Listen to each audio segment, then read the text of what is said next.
activities. Recording in progress. Swiss Peace being itself an associated institute of the University of Basel, but at the same time also a partner of the Swiss Ministry for Foreign Affairs. We see academic institutions as very important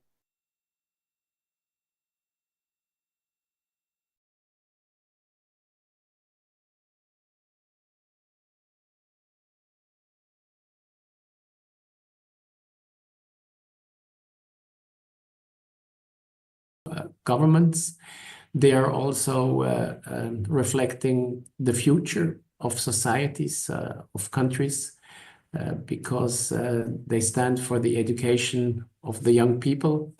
And with this, they are also institutionally a signal of hope, whatever the constellation, the precise context is in which they find themselves.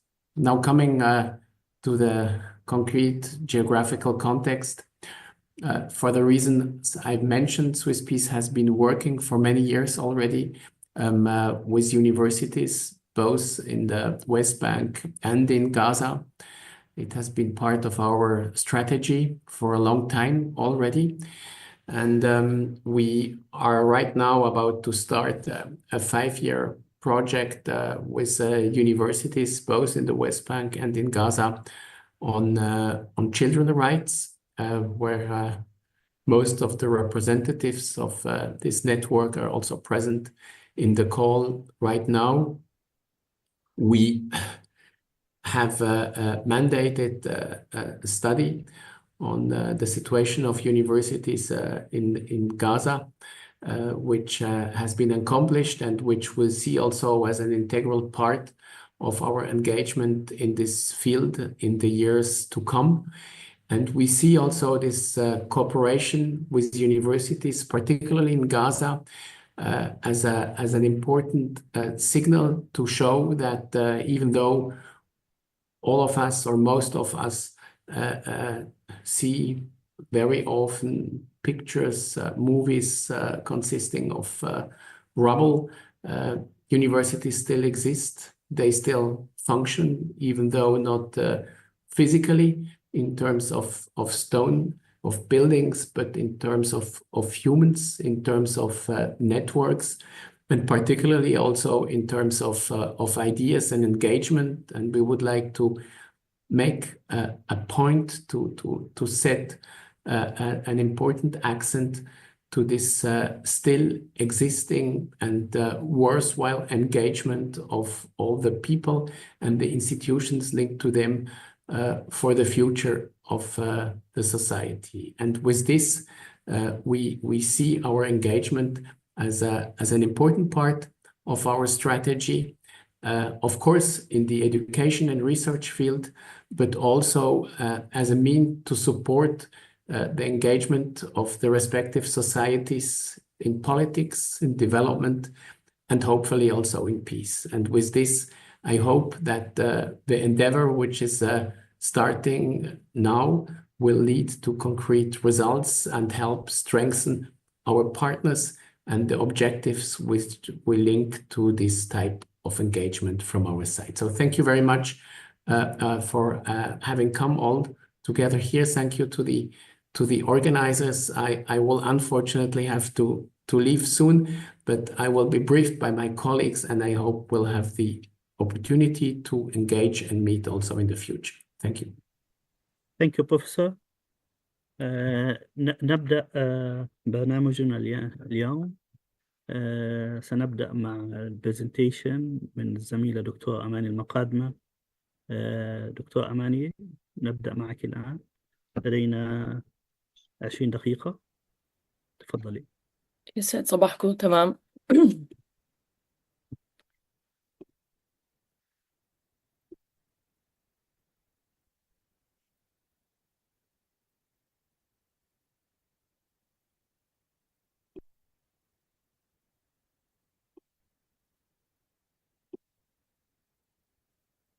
Can you see my screen now? Yes, Amani. Yes. Yes. بداية شكرا جزيلا لكم، يعطيكم ألف عافية ويسعد صباحكم ويسعد مساكم. العرض بعنوان Resilience in the Rubble, a Need Assessment of Higher Education in the Gaza Strip. العرض راح يكون باللغة الإنجليزية لأنه التقرير كان باللغة الإنجليزية.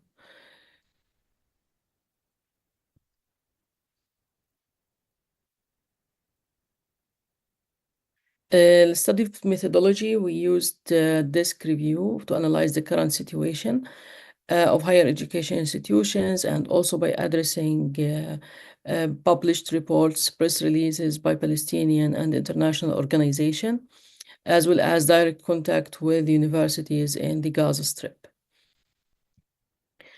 Just before we start, I would like to give you an overview of higher education.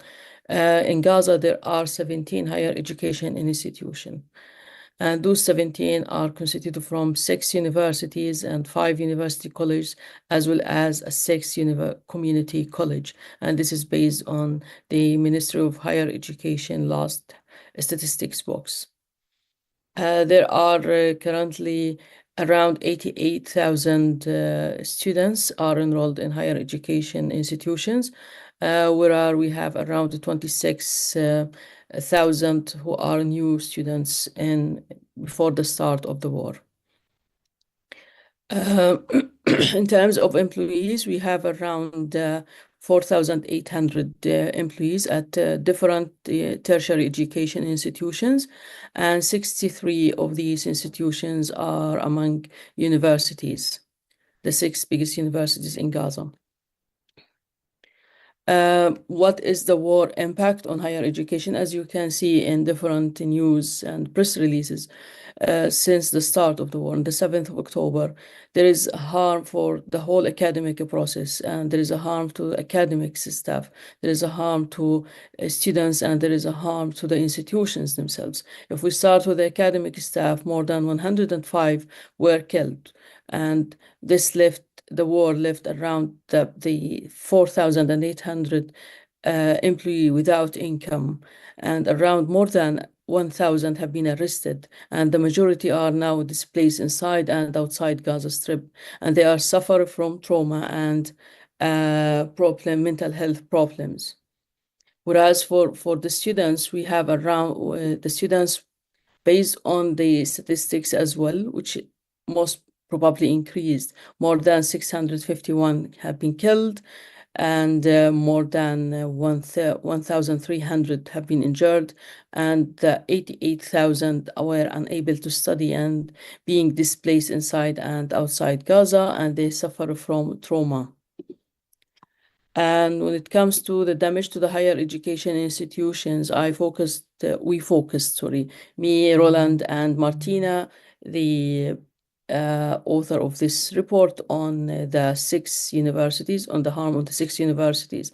And all the universities have been totally, their buildings have been totally or partially destroyed. And based on the statistics of the higher education institution, Ministry of Higher Education, there are 92 buildings have been destroyed among different higher education institutions. And in the report, you can see more information about the campuses and what did happen to the different campuses. And all of us have seen different videos on the news about this destruction of the universities.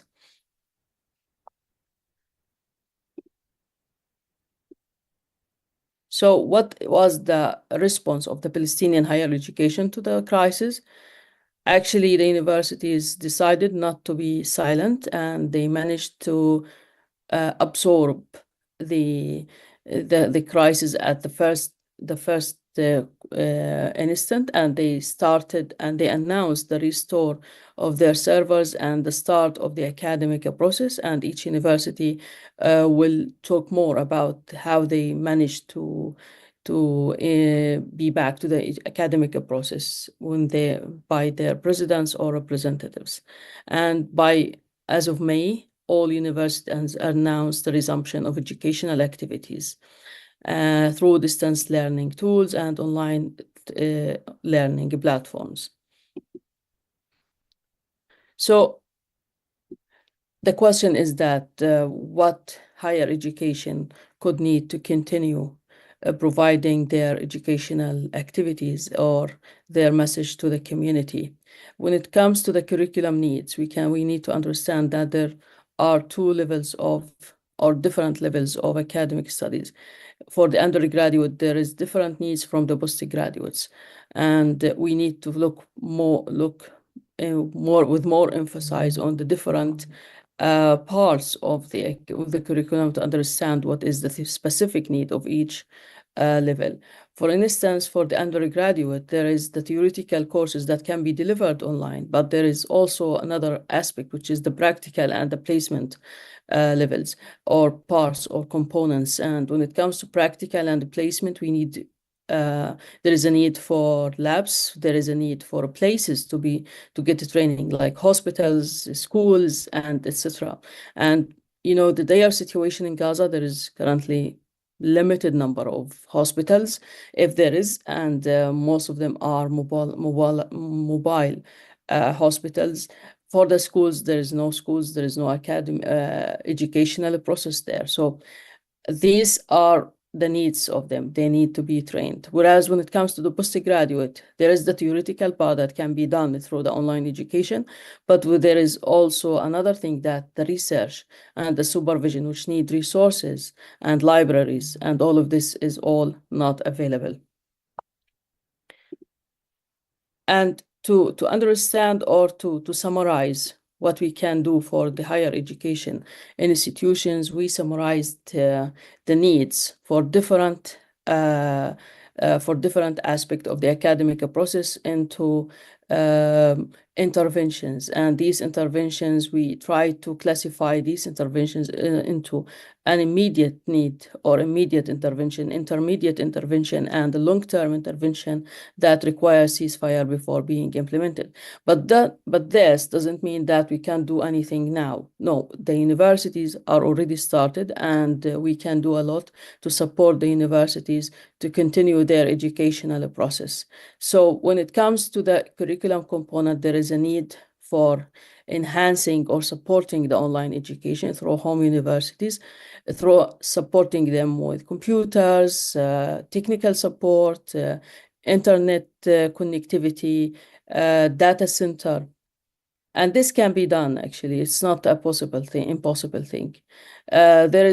We tried to understand what could be the risk or the challenge to implement this immediate intervention. And we found that these interventions can be done, can be implemented through having, if the risk is that we don't have access to equipment, and we can recycle what is there, and we can have this kind of hubs or educational tents.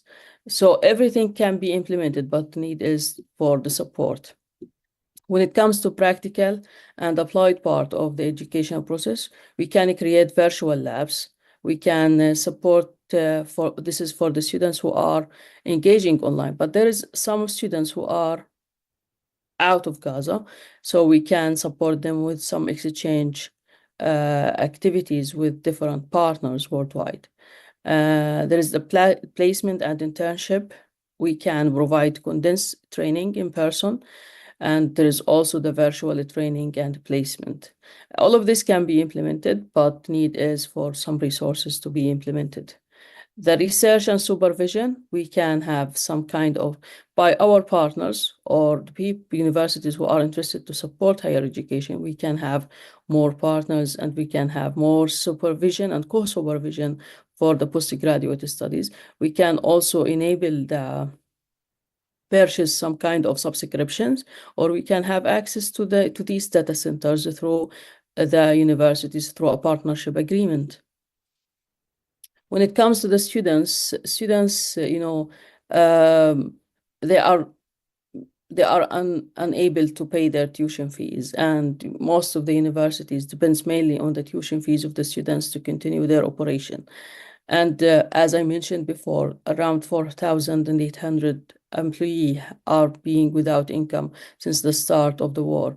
This because the universities depends on the student fees, and without student fees, they can't pay their staff. So we need to support the student and cover their tuition fees so that we can support the universities to continue their educational process and what they are doing on the ground. And by this, we are preventing brain drain, which is most of the academic staff are well-educated, talented people. So if the universities didn't pay their tuition, the salaries, and they are asked to continue delivering their teaching, there would be an issue with the brain drain. So we need to support the institutions themselves, because the institutions are the ones who can they can guarantee the sustainability of tertiary education in the Gaza Strip, even before and after conflict. For the students, we still need some pocket money because it's poverty there spread, and we still need they need some pocket money.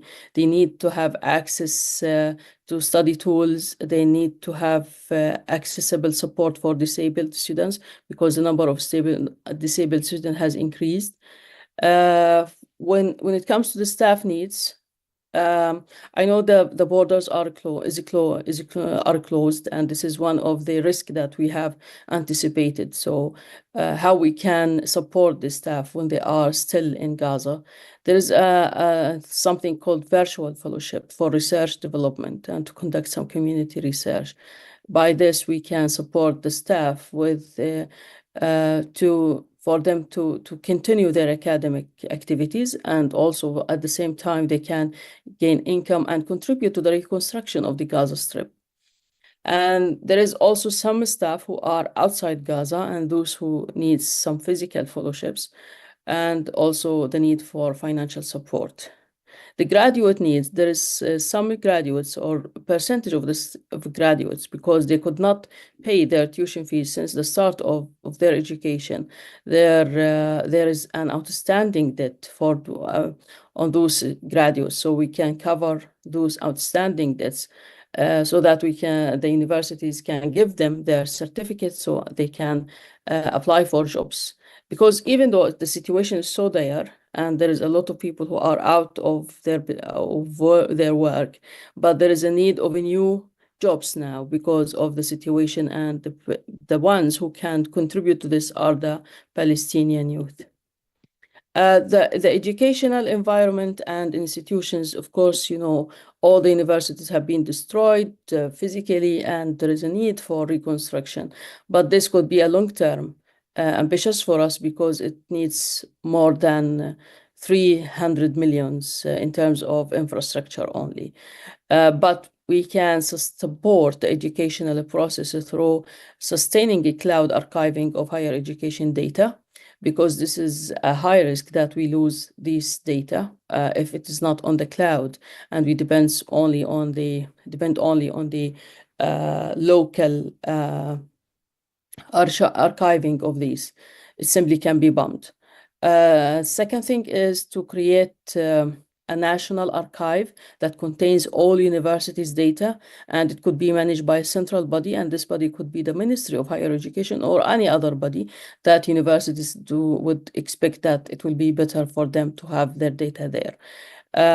We need also a creation of temporary classrooms outside the destroyed campuses till rehabilitation or any safe area, because students and the staff need somewhere to have internet connectivity. They need to have at least a chair and a table, as well as a computer to actively engage in the educational process.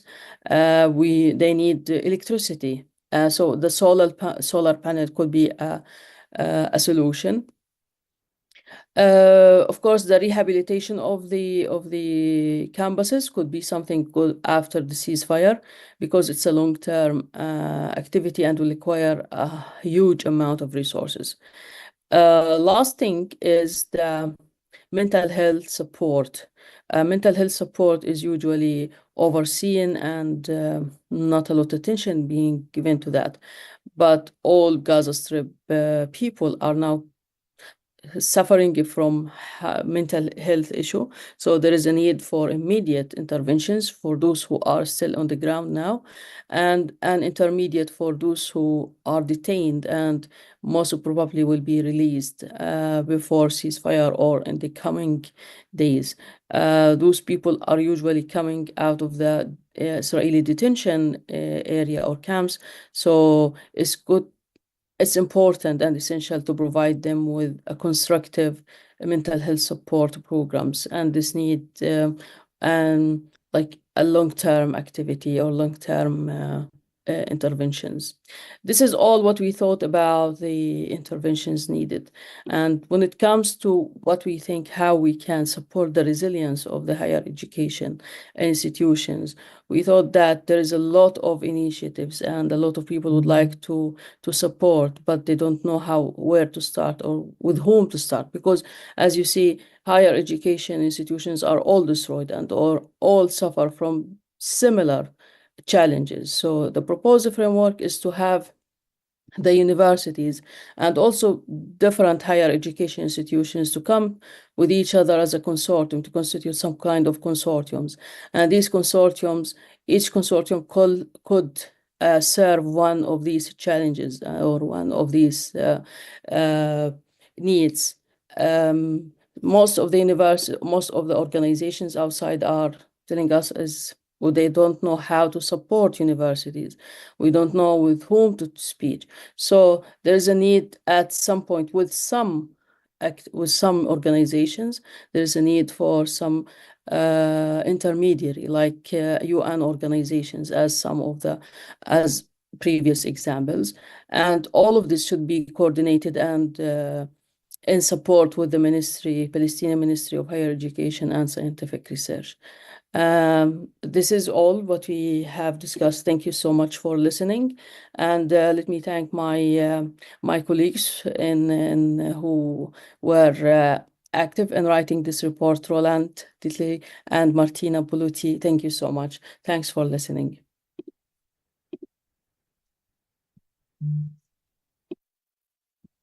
Thank you so much, Dr. Amani. Thank you so much, Roland. And Lolita, the name? Martina. Yeah. الآن في السيشن عندنا تقريبا 45 Now minutes. we have a 45 minutes session from the Palestinian universities. نبدأ مع بروفيسور أسعد.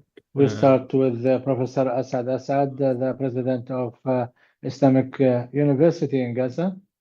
Dr. Asad, the floor is yours. Peace be upon you. We have no electricity. Sorry for that. Ladies and gentlemen, peace be upon you. In the beginning, we would like to thank all of Swiss Peace and Swiss, the previous and the current partner, and the Conflict Resolution Center from the State of Qatar for organizing such event and supporting education in Gaza. We are meeting today in this event, which is important, while we are feeling very sad and pain because of what happened to our old universities and the Strip, which is a lighthouse for education and knowledge, where the occupation forces attacked as the other places were attacked. Ladies and gentlemen, 19 buildings of the facilities of the academy were demolished and destroyed by the occupation forces in different areas in Gaza. The hope that although we had all of these crises, we still can continue to prove that education is something eternal, and we cannot live without it. And this is our legacy, and we need to do that for the sake of our community, although the situations are very challenging, and the destruction was there everywhere. This was accomplished because of the efforts of because of Allah first, and the efforts of all the staff and the partners. And although those difficult situations and circumstances are happening in July 2024, the first semester had 13,445 students. 63 out of them were continuing to study or could continue studying, and we graduated 4,968, and in the current semester we join 12,384 students joined the university. That shows that the education will continue, and whatever situation is there, the education will stay. And also a number of academies were participating and supervising, and where we have from the UK good relations for more than 15 years, and a great number of academia personnel from the Arab world and from the Palestinian universities also participated in that. For the higher education, we had a good percentage, which is unprecedented in the second semester, where students and new students were 55% out of the whole students in the university, and the students who applied for were more than 1,000 students. And we have for the higher education master degree and PhD degree students, and we have for the PhD students and medicine students through Egypt and with our partners in South Africa, Pakistan, Italy. And for the scientific research, we discussed more than 50 theses, master theses, and more than 24 researches, and the graduation of more than 24 students. This shows how much we want to continue, and we want to keep on learning and keep on our education journey. And for the voluntary work in the shade of this crisis, and because we believe the role of on the role of the university, our staff and our students and faculty members were very attending in the field, where we have more than 1,202 volunteer in to support the medical sector because of the destruction that happened to it, and because of the shortage in the medical staff. We have a contribution of 561 trainee on medicine with the supervision of our professors, and because we believe that we should provide the psychological support for the people in Gaza, so we have more than 100 students to provide training and support for the people in camps. And the university, through the College of Education, established a field school for primary school students, for primary students and for primary school students.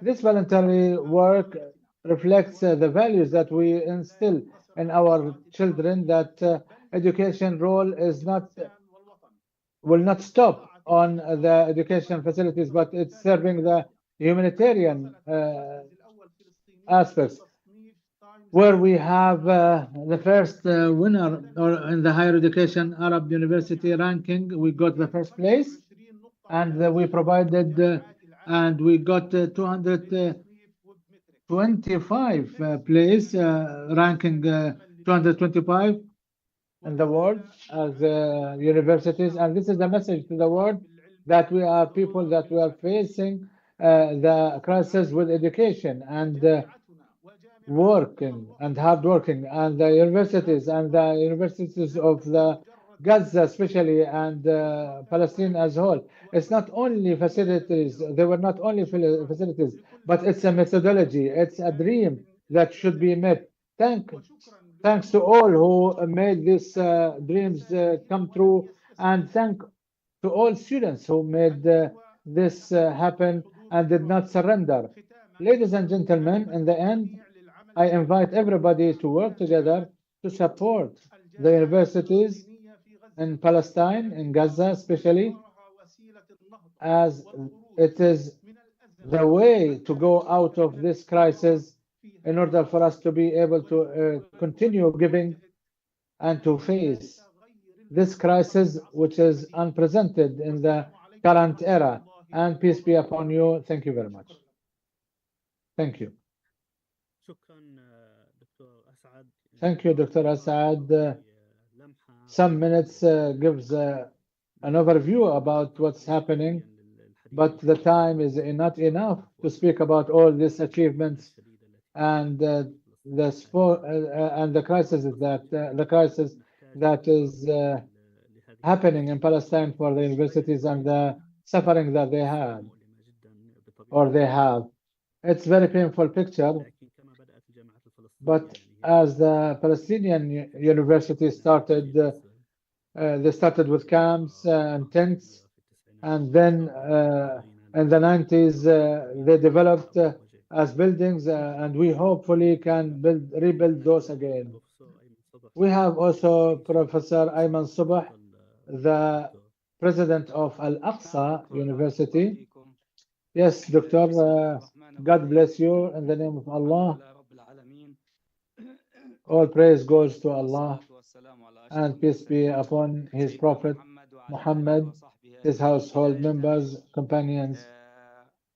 In the beginning, good morning, ladies and gentlemen.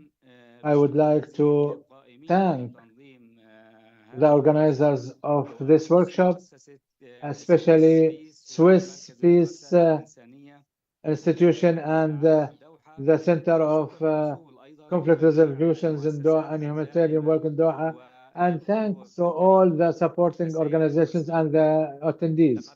Ladies and gentlemen, the universities in the state of Palestine and in Gaza were demolished and destroyed because of the mass destruction war that is done by or conducted by the Israeli forces for more than 400 days. And Al-Aqsa University is one of the universities which were affected very much in this and this is one of the biggest universities in Palestine, where we have more than 12 colleges, and we have two main centers. The first one is the headquarters in Gaza, and the second one in Khan Yunis. And the facilities and buildings of the universities were destroyed, especially in Gaza Strip, where all the buildings and facilities were destroyed, and except one building, and unfortunately this building was partially destroyed, but the other buildings were totally destroyed. But the campus, university campus in Khan Yunis, was destroyed. Some buildings were destroyed partially, and the rest were shelters for refugees. You know that a big number of the population in Gaza and the northern Gaza went and displaced and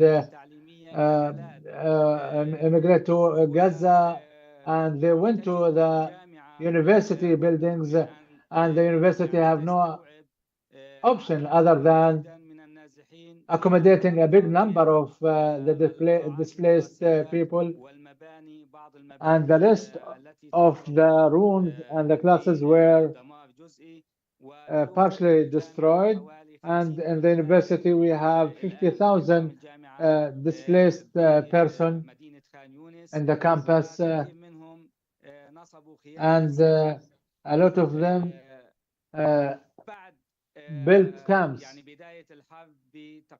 After the beginning of the war, 3 or 4 months after the beginning of the war, we started thinking to continue the education process, and this was a good option for the Gaza Strip universities and the other universities, and we could retrieve the database, thank God, and we rented servers out of the Gaza Strip and operate the spare servers and database, and we started the electronic system operating the programs of the university, and we bring the hope again to the students in the university to continue the first semester that started before the war.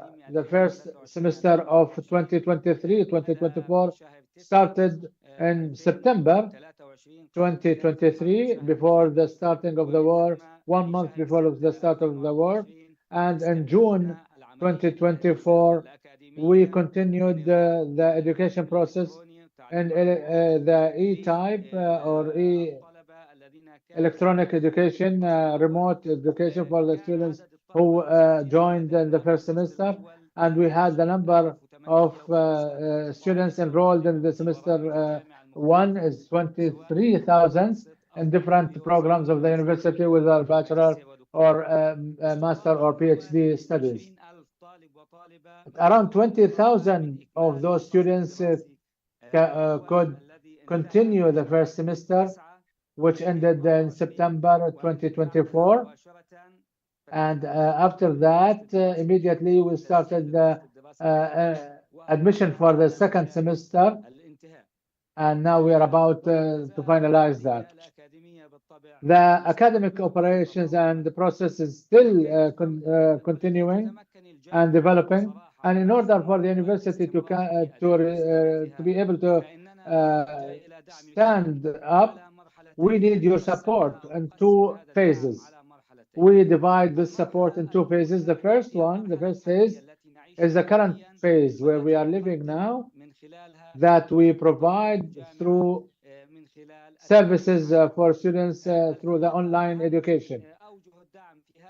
The best way of support at this time or this phase is to pay the installment fees or for the education tuition, because they cannot pay for the tuition currently. You know that the situation in Gaza is very difficult, and the citizen cannot have food for his day, so they cannot pay for any tuition, even if it was simple for their son or daughter who are studying in the university. Therefore, the university opened its doors and allow the registration without paying any payment of any tuition, because we know that the economic situation is very difficult. Therefore, we need, in order for the university to be able to continue, we need your support in the payment of the tuition for those students. And those tuition fees will help the administration of the university to fulfill their commitments for their employees that they are working currently with these hard situations, and also fulfill their commitments by providing some logistic services for the lecturers and for the students in order to continue their education process. Among the support that we need also, and we hope that you will provide us with, is to pay the tuitions of the graduate students who finalized the bachelor degree and could not get their certificates because of the payment that they couldn't pay during the study. Al-Aqsa University does not deny any students to come to the university, and even before the war, we have a big number of students who have very hard and difficult economic situation.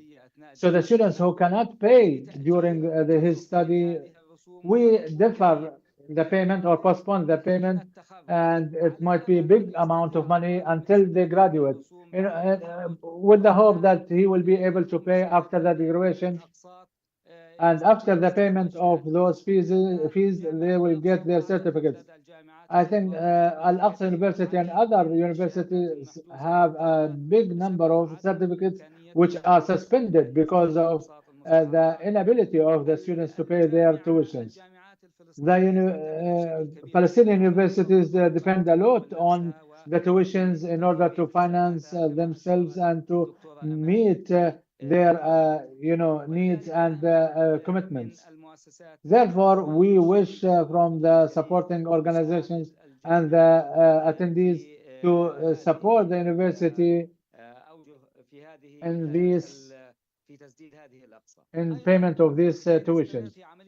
In order to continue with the online education until the end of the war, the university needs logistic support through the provision of servers, laptops, SMS services, because the university rented some places in Deir al-Balah, Khan Yunis cities, which are the biggest number of displaced people are in. The majority of the Gaza population are condensed in these two cities. So provided education centers to provide logistic services for those who are unable to have it in the displaced areas, whether for students or lecturers. And therefore, we are keen to provide electricity and internet for even for a limited number of hours for the education. And this is an extra pressure on the university. The second phase of support, I think it will begin after the war, that we hope that this war will end soon, and it is related to rebuilding the university and the rehabilitation of all the infrastructure and the labs. And in this framework, we had initially a report about the losses that we had in the universities and facilities until now, which is $45 million until now. And for sure, we will calculate all the losses. Maybe because of the war, this will change, because this is initial amount of money estimated.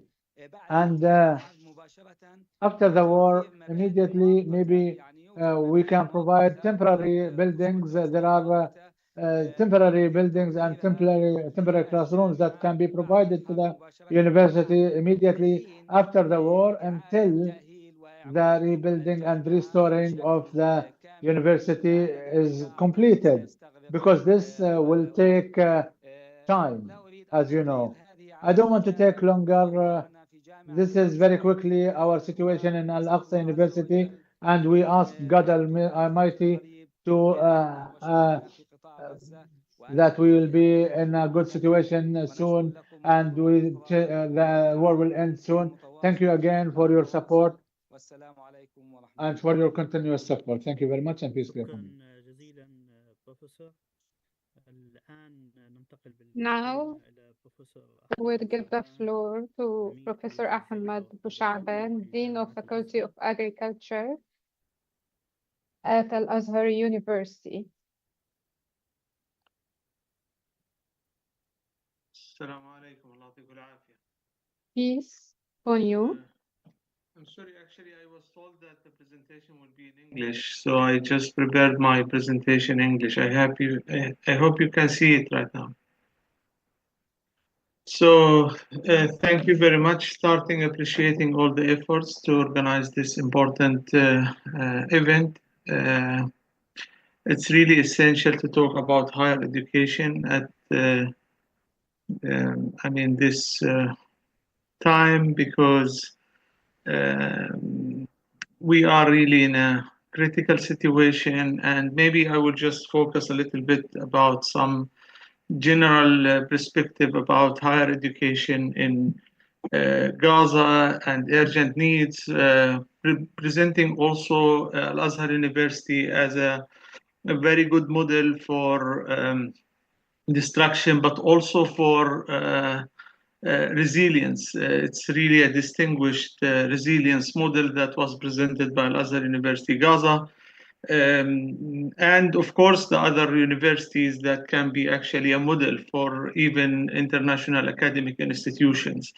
First of all, I mean, why higher education? It's very important to say that this is kind of part of our Palestinian identity to talk about education. Education for us is not a process, it is part of our Palestinian identity, and therefore it was very clear that the settler colonialism project was targeting education facilities because they believe that education is a threat, because this is independent, reflecting independent Palestinian identity, but also it is contributing to building the capacities at a national level and contribute to building the economy and different economic sectors, providing human resources, but also very important that we should not neglect at this critical point of time is the production of knowledge, which is very important aspect of the higher education institution that we have already started to talk about. Al-Azhar University was established in دكتور أحمد في نوتس من أحد البارتيسيبنت Dr. Ahmed, there are notes. If you can expand to do it in a presentation mode, please. I'm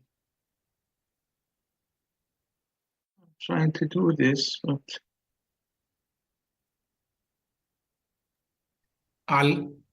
دكتور على الكورنر Yes. تبع على Yes, الكورنر yes. تبع الباوربوينت على الكورنر تبع Can you الباوربوينت see it now? It is there now? لا للكونا. في الكورنر في اللي هو البرزنتيشن Yes. شو على I السكرين. did that, but it appears like it is enlarged in my end. Right. Okay. Dr. Ahmed, could you Yes. just stop sharing and then sharing again while Okay. presenting? Okay. Yeah. Can you see it now? Still the same problem? I don't know why. But anyway, I mean, Al-Azhar University was established in 1991, started with only 2 faculties, currently expanded to 12 faculties. We have around 14,000 students before the so it disappeared. Sorry, now? could you, yes, could you now reshare the content? Okay.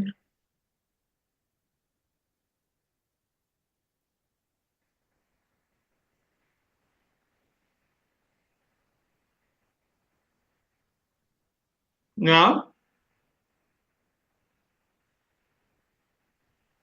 Yes, It's okay now, now? now, yes, now on a presentation mode. Yes. Is it Now now I just in a, put it in. it's fine then, it's fine. دكتور Okay. أحمد, it's Yeah. I think it's okay, بس إذا ممكن يعني إنه نركز عشان الوقت قصير جدا على النيدز. Yes. Okay. the Well, current just need. describing what Al-Azhar University. Al-Azhar University, we have around like 80 undergraduate programs, 33 master programs, and we have like 3 campuses. 2 of them are totally destroyed. 1 of them is out of service. We have 5 community services centers and research centers. Of course, Al-Azhar University was just showing a very unique situation, even before the war, that we have been, I mean, like the university buildings were destroyed several times before, in 2008, 2012, 2014, 2021, and 2023. We just faced all the critical situation during the siege and the economic deterioration and financial strain that was experienced even before the war. But what is very important, and I would like to show this picture, which is very important thing. This is not only for Al-Azhar universities, but for all universities, that the Israelis were in a systematic way targeting the education facilities in Gaza. And it was not like something. It was designed, and it was designed before, just to work on the resilience of academic institutions in Gaza. And that was actually in a systematic way. They are coming inside the campus, they just install their explosions, just destroy the first building, and they move to the other and move to the other. And here what you see, that even they are posting this in the internet, in their social media. And this is actually one photo that was taken from Facebook of those criminals, just making like proud of what they did. And this is the result. This is our university in Gaza. What we are trying to do, actually to work at 3 levels. The first level, which is now phases, the first phase, which is the current phase, and I think it's the most important one, resuming of online teaching and research activities on the ground. And this is the most important thing, because what's going on right now for all universities in Gaza, the Israelis and their allies are trying to promote the concept that the universities in Gaza are over, and there is no academic institutions there. And this is, therefore, it is very important right now to work on supporting academic institutions to resume their work. Now, after the end of the war, yes, we need to rebuild whatever possible to start, not starting like the modality, the usual modality that we had before. No, we need actually to start with whatever possible at the beginning. As Dr. Ayman was explaining, we may just have a temporary building to start, but not in a full capacity. And the long-term rehabilitation, that would cost a lot of money. But right now, which is really essential, that we need all to work together to ensure that all Palestinian universities are working again on the ground against the Israeli agenda to eliminate higher education from Gaza, because they are trying to make Gaza uninhabitable through their actions to destroy institutions. And this is very important. Now, many initiatives were provided for higher education, but not all of them were actually good initiatives. Because whatever initiative that were done not to support academic institutions and to deal with the higher education as a problem for students or a problem for faculty, this is not correct. This is a problem of an institution, and this is related to our national cause. This is very important to reflect. Please try to think about resilience and resistance of academic institutions on the ground, and enhance their resilience by providing them all the resources needed. We do not need to replace them by other systems. We need to support the academic institutions on the ground. What Al-Azhar University did was really something distinguished. Al-Azhar University actually was the first university to start online teaching. We started online teaching by the beginning of June 2024. At that time, when we started, myself, I was like hoping to get only 1,000 students out of the 14,000 registered before the war. We got 10,000 students. 10,000 students, most of them are coming to the exams, while actually some of them are injured, all of them are displaced, they don't have electricity, they don't have internet, they are facing really difficulties, several types of difficulties, but not only the students, but also those hero professors who are working from tents. But also, we are just working in a very important aspect, representation of universities in Gaza. Now, as I said, there are too many initiatives were provided to the higher education. Not all, most of them are well-intentioned, but unfortunately, not all of them were serving the higher education in a proper way. And therefore, we just established the emergency committee that represent higher education institutions in Gaza, reflecting their priorities, as this is a very important mechanism to reflect what is needed for higher education. And this is decided by the higher education institutions in Gaza. So this is the problem, that when you just talk about higher education, you need to talk to the people who are running the higher education. You don't need to find a substitution for the higher education or other institutions talking for the higher educations in Gaza. Resume education. So as I said, in the first semester, we had like 10,000 students. For the second semester, we have 11,000 students. But what also was really impressive in Al-Azhar University, that this year we opened even the registration and acceptance admission for new students in Gaza, new students in the undergraduate program. We got 500 new students in all our programs in Gaza, which is really, for me, it was really shocking. Like how students are really willing even to join a new university. Postgraduate programs and online thesis defense, and that was even like also a resilience model that really is distinguished. As you see here, like photo of a master thesis that is actually presented in a tent. But it's very important aspect and is the research.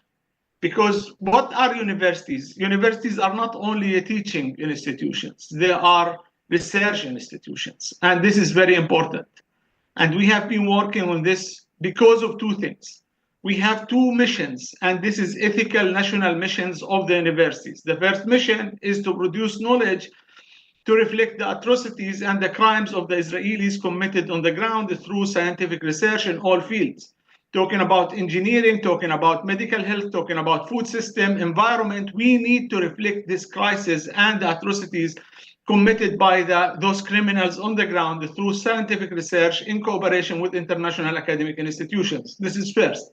But the other thing that we need also to consider that when we are rebuilding Gaza, so there is donors, or there are donors coming with their agenda and visions to rebuild Gaza the way they would like to see Gaza. Now, our mission as a Palestinian academics and all academic institutions and researchers from all over the world to reflect the other story, the Palestinian story, the Palestinian vision. And therefore, Al-Azhar University has cooperated with several international academic institutions to start working now and to mobilize resources for research activities on the ground to establish joint research programs that reflecting the situation in Gaza and to explore resilience model in all sectors, talking about food, environment, legal system, social, economic, all types of research are needed and urgently needed, and we have already started. Fundraising. Fundraising is very important.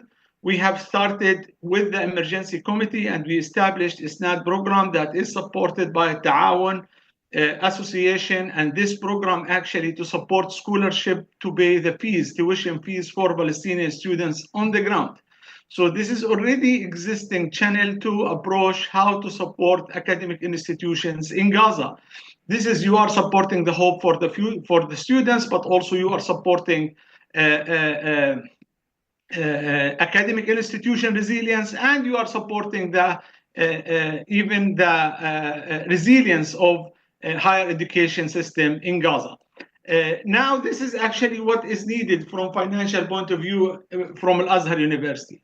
Of course, we need like a lot of money. We need like more than 120 million US dollar. This is initial assessment. But what is urgently right now needed, all our colleagues were talking and we have been working on the ground, maybe on a voluntary basis. Think about it, like all those academics who are providing teaching while they are sitting in tents, even risking their life to get internet connection, to upload their lectures without being paid their salaries. Now we do not have operation costs. We do not have any means to operate the universities. And yes, what's going on is more than miracle to operate the universities without any operation cost. But the system may collapse in any minute if we do not have enough operation cost to sustain our online education and to conduct our urgently needed rule to build the hope for rebuilding Gaza. I think we are ending up with the system collapsed and start thinking about how to replace the system and to find a substitution for the system through providing opportunities for individuals or elements of the system. So it's very important.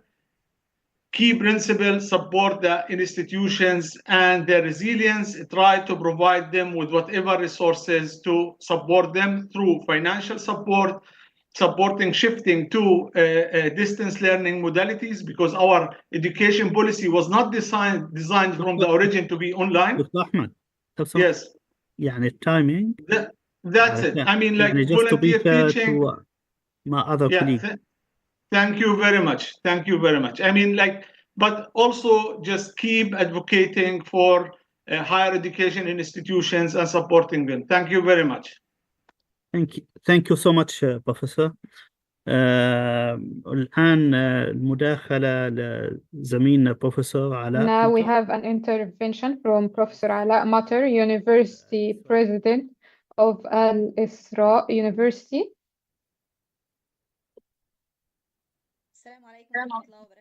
Peace be upon you. مش علاء. Ala, not Ala. Munya, Dr. Munya, the Dean of the Research. Dr. Ala could not make it because of the internet connection, loss of internet connection. So therefore, I am representing Dr. Ala. Can you please, Dr. Ahmed Abu Shaban, can you please end your presentation? Thank you, Doctor.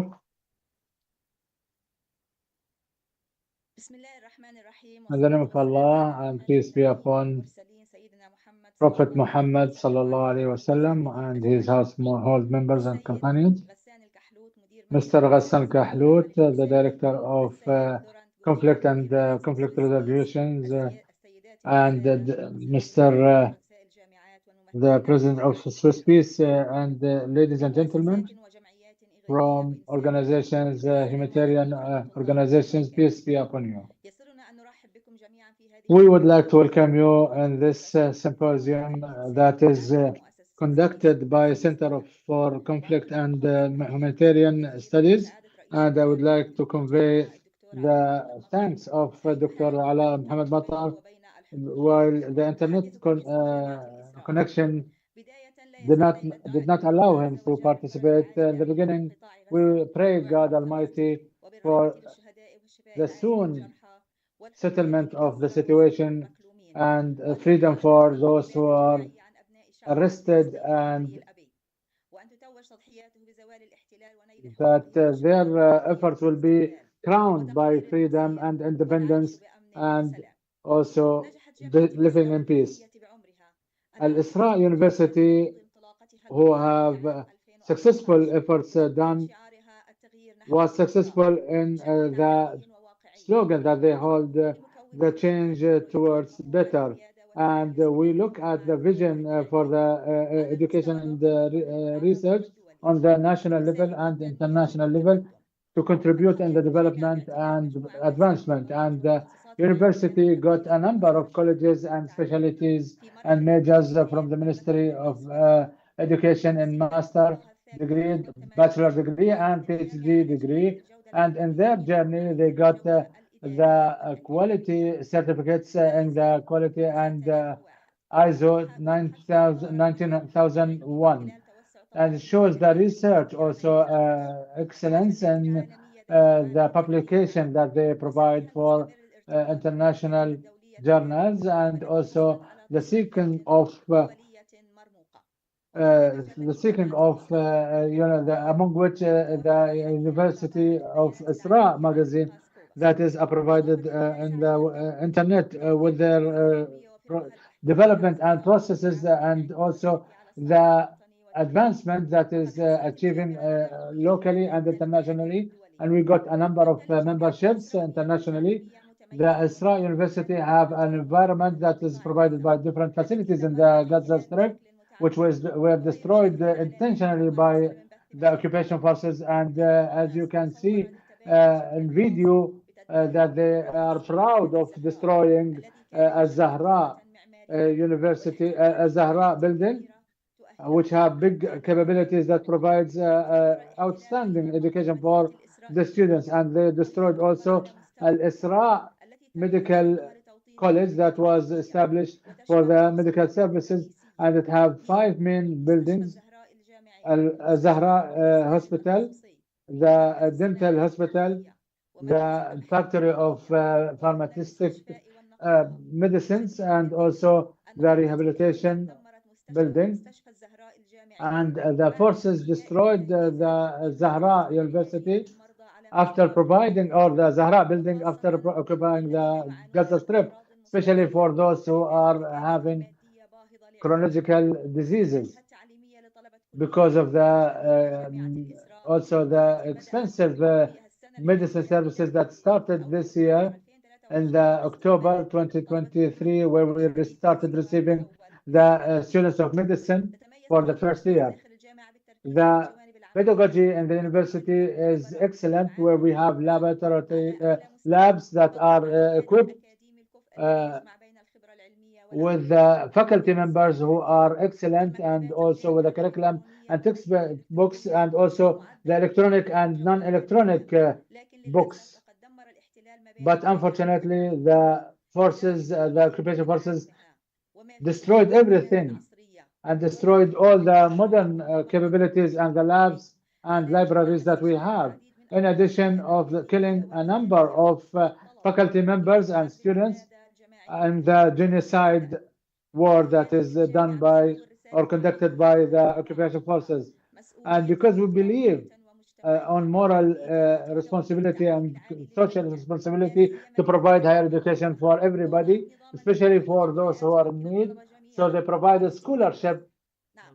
لو سمحتي المترجم يعاني مع سرعة The translator is suffering because of the speed. So can you please, can we focus on the needs and the challenges, because the translators cannot cope because of the time. That's why I'm too fast. According to what was mentioned, there are challenges for the university, and where they want to look at their children in order to reach with them to the safe bank for their future, and this is coming from sacrificing through the ministry, the university administration, also the faculty members who are working under the attacks and with the lack of electricity and internet, and without any salaries and financial aid, where we have 3,300 students and academic faculty members, 159 faculty members, and 103 administrative staff, everybody working towards achieving this mission, and to stop the big tries of the occupation forces to, and therefore the Israel University have big needs because of the destruction that is happening through the war, and those needs, one among which is very urgent, and the others can be postponed for a short period in order to meet the urgent needs. First, the financial support and sustainable financial support. A lot of students lost their houses and their fathers who provide them with their tuitions, and therefore they need financial support in order to get also internet, laptops, a shelter that they can stay in after the destruction of the infrastructure. Also, to guarantee the, we need the emergency funds, providing certificates and publishing certificates through voluntary work for the students, because since 1 month or 2 months, we published hundreds of certificates for the medicine graduates, providing support, financial support for workers in the university, because they are working free of charge or without any payment, because the university is a private university, and their salaries are coming from the tuitions of students. Funding the research in order to enable the university to continue its work, and that will solve some problems. Al-Isra University also needs to restoration and rebuilding after the destruction of all their buildings and destroying its future.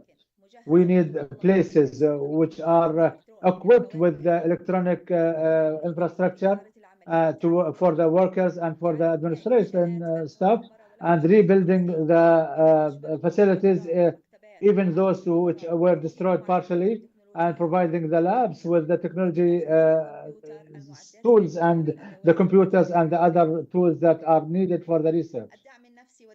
The psychological support for the students, establishing consultation centers to overcome the psychological impact, and also programs of support for those who lost their families.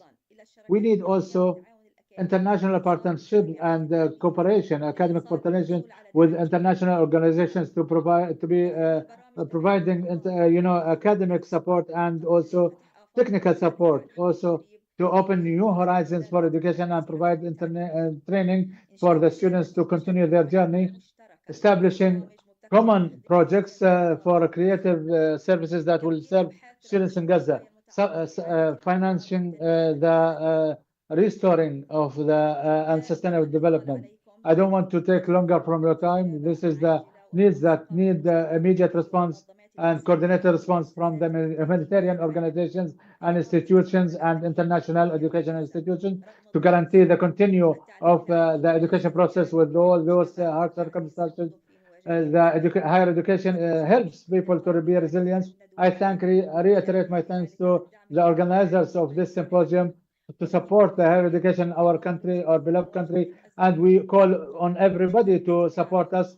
Thank you for listening, and I leave you with God blessing. Thank you.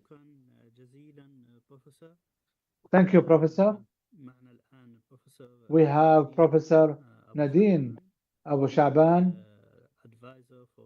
advisor for fundraising in Palestine University. Peace be upon you. هل تستطيعون أن تستمعون؟ Good morning, everyone. My name is Nadine Abu Shaban, representing the University of Palestine, one of the universities in Gaza Strip that is dedicated to advancing education and research. Firstly, today I'm really honored to be part of this event, sharing the journey of resilience and commitments of Gaza's universities during this challenging period. Briefly, I'm going to give you, like in 1 minute, just a brief description of the idea of our university, but I'll be more focused on the challenges faced and the areas of needed support in both short and long terms. University of Palestine was established in 2005 with 2 campuses. The main campus was located in Zahra city, and the other one was in Khan Yunis, located in Khan Yunis, with around 8,000 students enrolled in 8 different faculties, spanning from dentistry to education, media, law. When actually the war began in October 2023, our priority as a higher education was ensuring the safety of our students and staff. So University of Palestine and all other universities decided to cease to operate and suspended all operations due to the dramatic and sudden escalation in the area of the Gaza Strip. And with actually the witnessed destruction in various sectors across Gaza Strip, the higher education sector in Gaza has suffered extensive damage, as building for all university, I believe, were totally damaged. Students, staff have been displaced for more than one time. I believe that all of them has been displaced for several times. Meanwhile, others lost their lives. Sorry, I'm actually having a bad flu. This is why my voice is really, a little bit disrupted. For those who remain, actually, they are facing significant challenges. In addition, I think the war has disrupted partnerships and fundings to all university, not only for our university. But even, I think in this dark time, we have been through since October 2023. Gaza's universities were always committed to their mission. So they actually moved forward to thinking about the situation, and they moved from the seas of their operation to what we call crisis management strategies. So they wanted to continue providing access to education, support students, staff. So they actually started the recovery and rebuilding of, the society, even with all uncertainties and changes presented. It was around May 2024. All universities and University of Palestine moved forward and implement a transition to online teaching and learning, as each university used its online platform to upload course materials with recorded lectures, assignments, so students can access anytime, anywhere. Additionally, I think all universities supplied, technical support for students and staff as well. And they actually started the process with them from registration to navigating through the platforms. Important point to note that universities have postponed tuition fees payments to help students through the financial crisis. I think University of Palestine is no different in terms of numbers if we compare it with other universities, as almost 2/3 of the students were managed to actually enroll, and that's the third semester. They are really doing really well. So I think we are actually witnessing a kind of success in the in the navigation through the online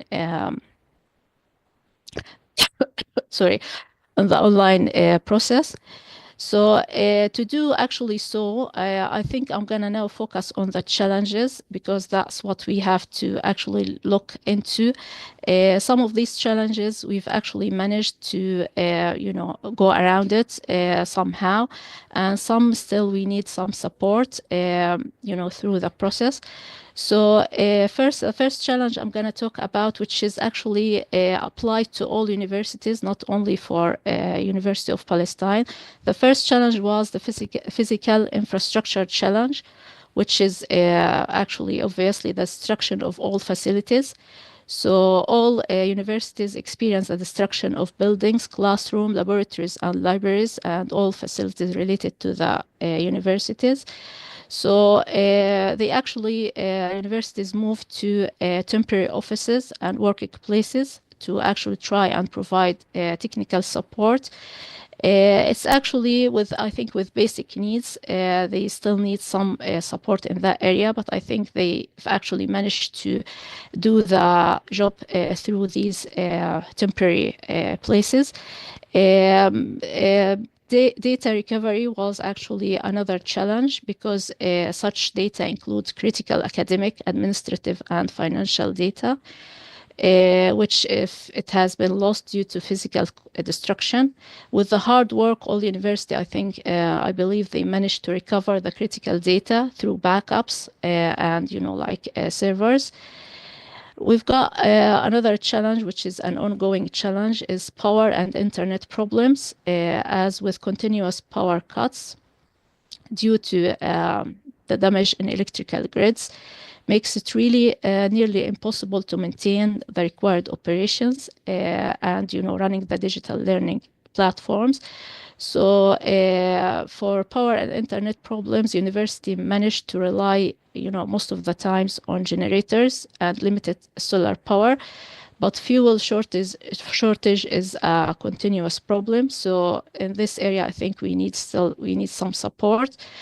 A major challenge, which actually we need to work towards it and think about it, it's the financial challenge, which is affecting all, the higher education sector, is as during times of conflict, universities in regions like Gaza face severe financial challenges, as their currently universities are experiencing this challenge, as no government funding or rare donations, and as all universities postponed the tuition fees, so there is no income for all universities. In addition, we've got the operational costs. So maintaining the system, which is actually we are using at the moment during this conflict time, is actually rather expensive. And as we need backup powers, secure networks, and alternative communication methods. So the operational cost is another challenge. We've actually, despite the fact that we've got like 2/3 of the students, but I mean, they are not paying fees, and we still need to encourage the rest of the students to actually enroll. So this is why all universities now, I think, they are moved to a process, process their staff payments in the form of lump sum payments rather than a monthly salary, which is really, a drop, because I mean, each lump sum payment in its best case only, accounts for no more than like 10% of their salaries. So staff are really struggling to manage their expenses through the payments amounts and periods. So it's actually hardly covers any of their financial obligations. So I think that's something we have to work towards it. The last challenge is the human resource challenge, which is, I think, the first point is the loss of staff. So faculty staff and IT personnel has been displaced, injured, and some of them has passed away. Another challenge related to human resource is the psychological impact, which is, I think, stress, trauma among students and staff, which actually reduce productivity and engagement in the online process. We've got communication breakdown, it's really difficult to maintain effective communication between students, faculty, and administrators at some points. So those challenges, we've actually, as universities, as higher education, we managed to actually go around some of them, but we still need some help. I'm actually, for the needs, I've actually divided them into short-term needs and long-term needs. To be focused really for short-term needs, we needed actually to maintain the education and work despite, the current disruption caused by the war. So first of all, we need emergency grants for operational continuity. So we need actually to provide immediate financial relief to universities to maintain basic operations, pay staff, and secure infrastructure during the conflict. This could be in the form of emergency relief funds from governments, international organizations, donors. So that would provide universities with rapid access to financial resources for operational costs. And we need these fundings in form of what we call flexible funding. So universities can use it for paying faculties, paying the staff, securing safe campuses, or securing safe, places to work in, and provide temporary facilities. دكتور yeah, عشان الوقت yeah. في حاجة حابة تكملي فيها بس إذا ممكن باختصار. Yeah, I'll just go over the main points. We need emergency scholarships and financial aids towards students. We still need funding for emergency working places, and we need to work on long partnership with international universities.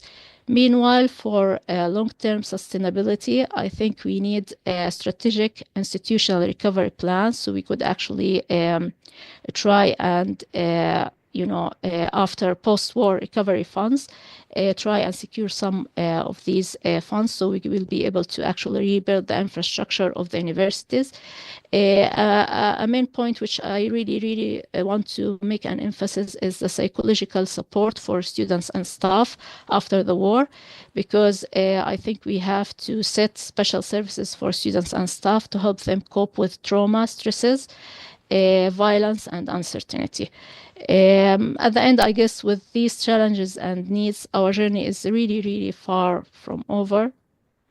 But I think with your support and partnership, we actually can ensure that education remains a pathway to hope. Thank you very much again for inviting us, and we are hoping for future cooperation with you. Thank you very much. إن شاء الله. شكرا جزيلا Thank you. دكتورة، وإن شاء الله بالسلامة. الله يسلمك. هي التحديات أعتقد بأنها هي تحديات Challenges, I think they are common between most of the universities. We have infrastructure challenges, and now Professor Hassan Abu Jarrad, and sorry for the delay. Professor Hassan Abu Jarrad is the Gaza University president. شكرا بارك الله فيك دكتور غسان. Thank you, Dr. Ghassan. In the name of Allah, the most gracious and most merciful, peace and blessings be upon Prophet Muhammad. I was preparing my speech in English, but as we all speaking Arabic and we have the interpreting, and most of what I was going to say was already mentioned by my colleagues, so I'm gonna mention only what wasn't mentioned. I would like to thank the Swiss Peace and the Center for Conflict and Humanitarian Studies for organizing this webinar and inviting me with my colleagues from different universities. And I think I'm the only one speaking from the middle of Safar, from Gaza, where we live the tragedy. Of course, Israel is attacking us and executing a genocide and didn't leave any rock or any school or any university. We have at Al Jabalia, Beit Lahia and Beit Hanun campus, we have Abu Tamam school, and it's forbidden to pass it.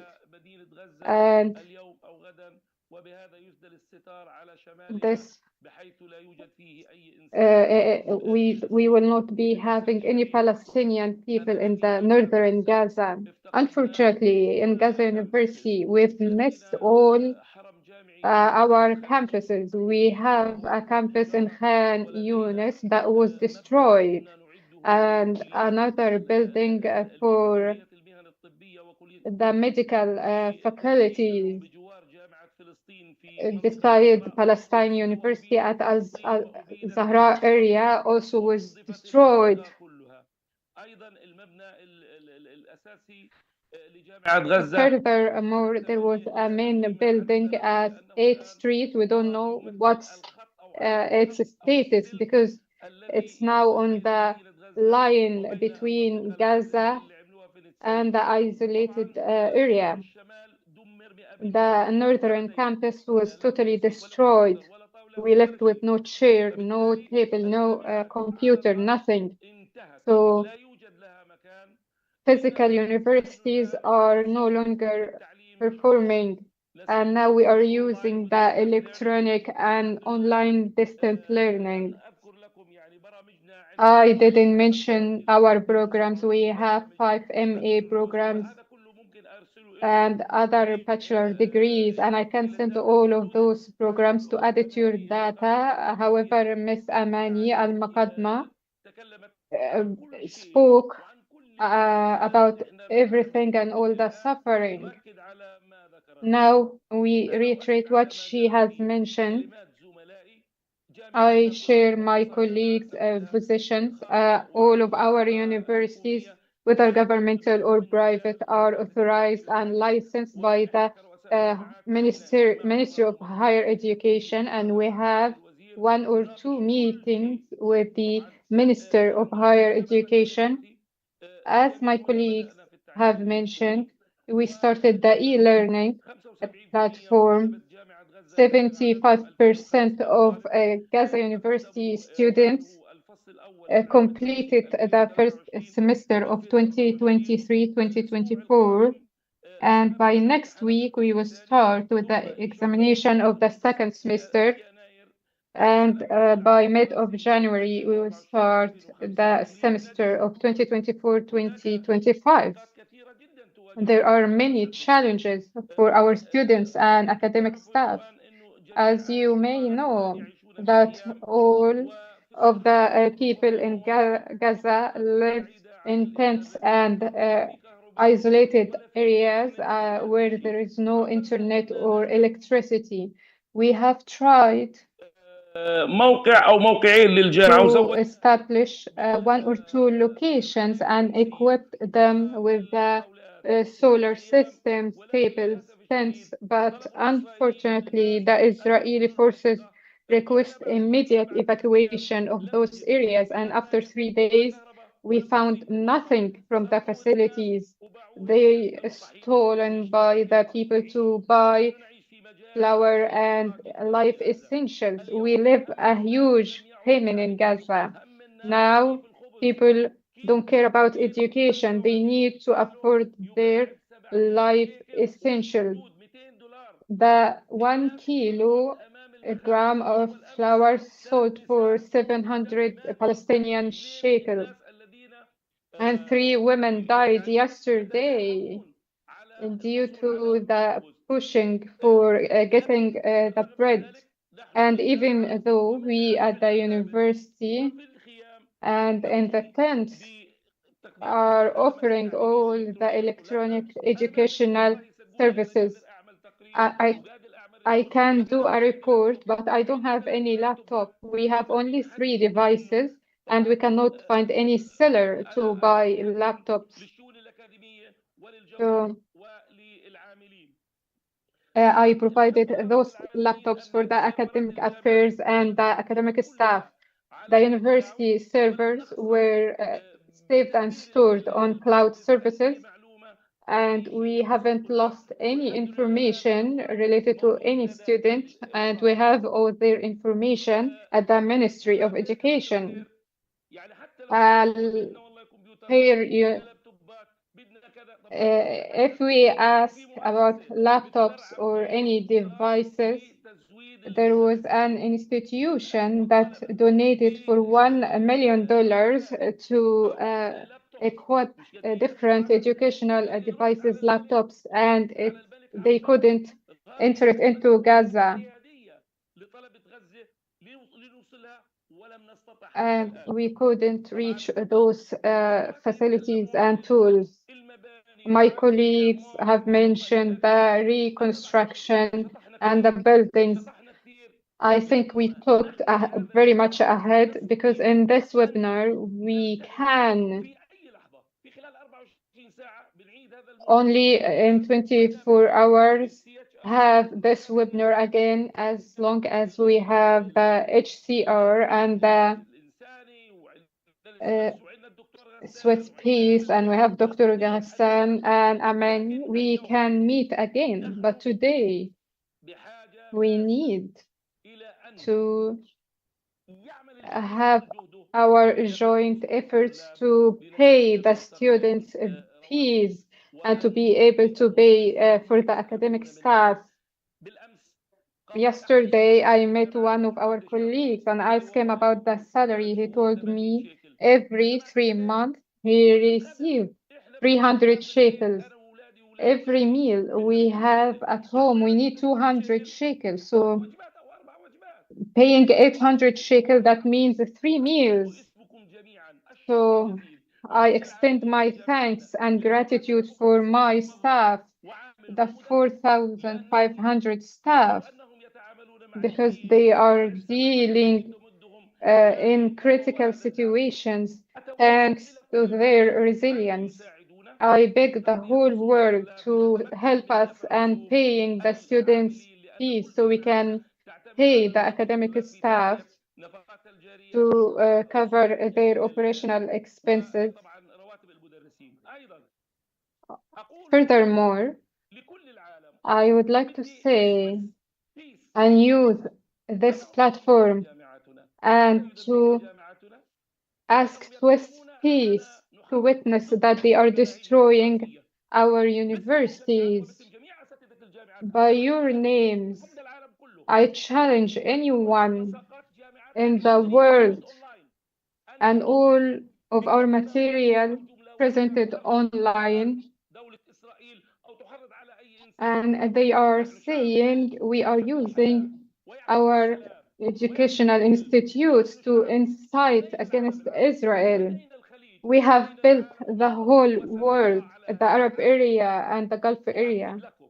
And I would like to reiterate that we will still fast and will maintain our steadfastness, but we ask and urge to support our resilience because the coming stages are big, and within each stage we can collaborate to reconstruct. Thank you very much for listening. يعني في هذه الحرب وصل الطغيان In بأنه لا this war, there are no justification for such atrocities, and to say or claim there are incite against Israel. They want to destroy Gaza and Palestine. And one of the higher education's mission is to join our efforts to support the institutions and to support the Palestinian people. I would like to apologize for starting late, and we are running behind our agenda, and I would like to not miss the opportunity for our audience to ask their questions, if any.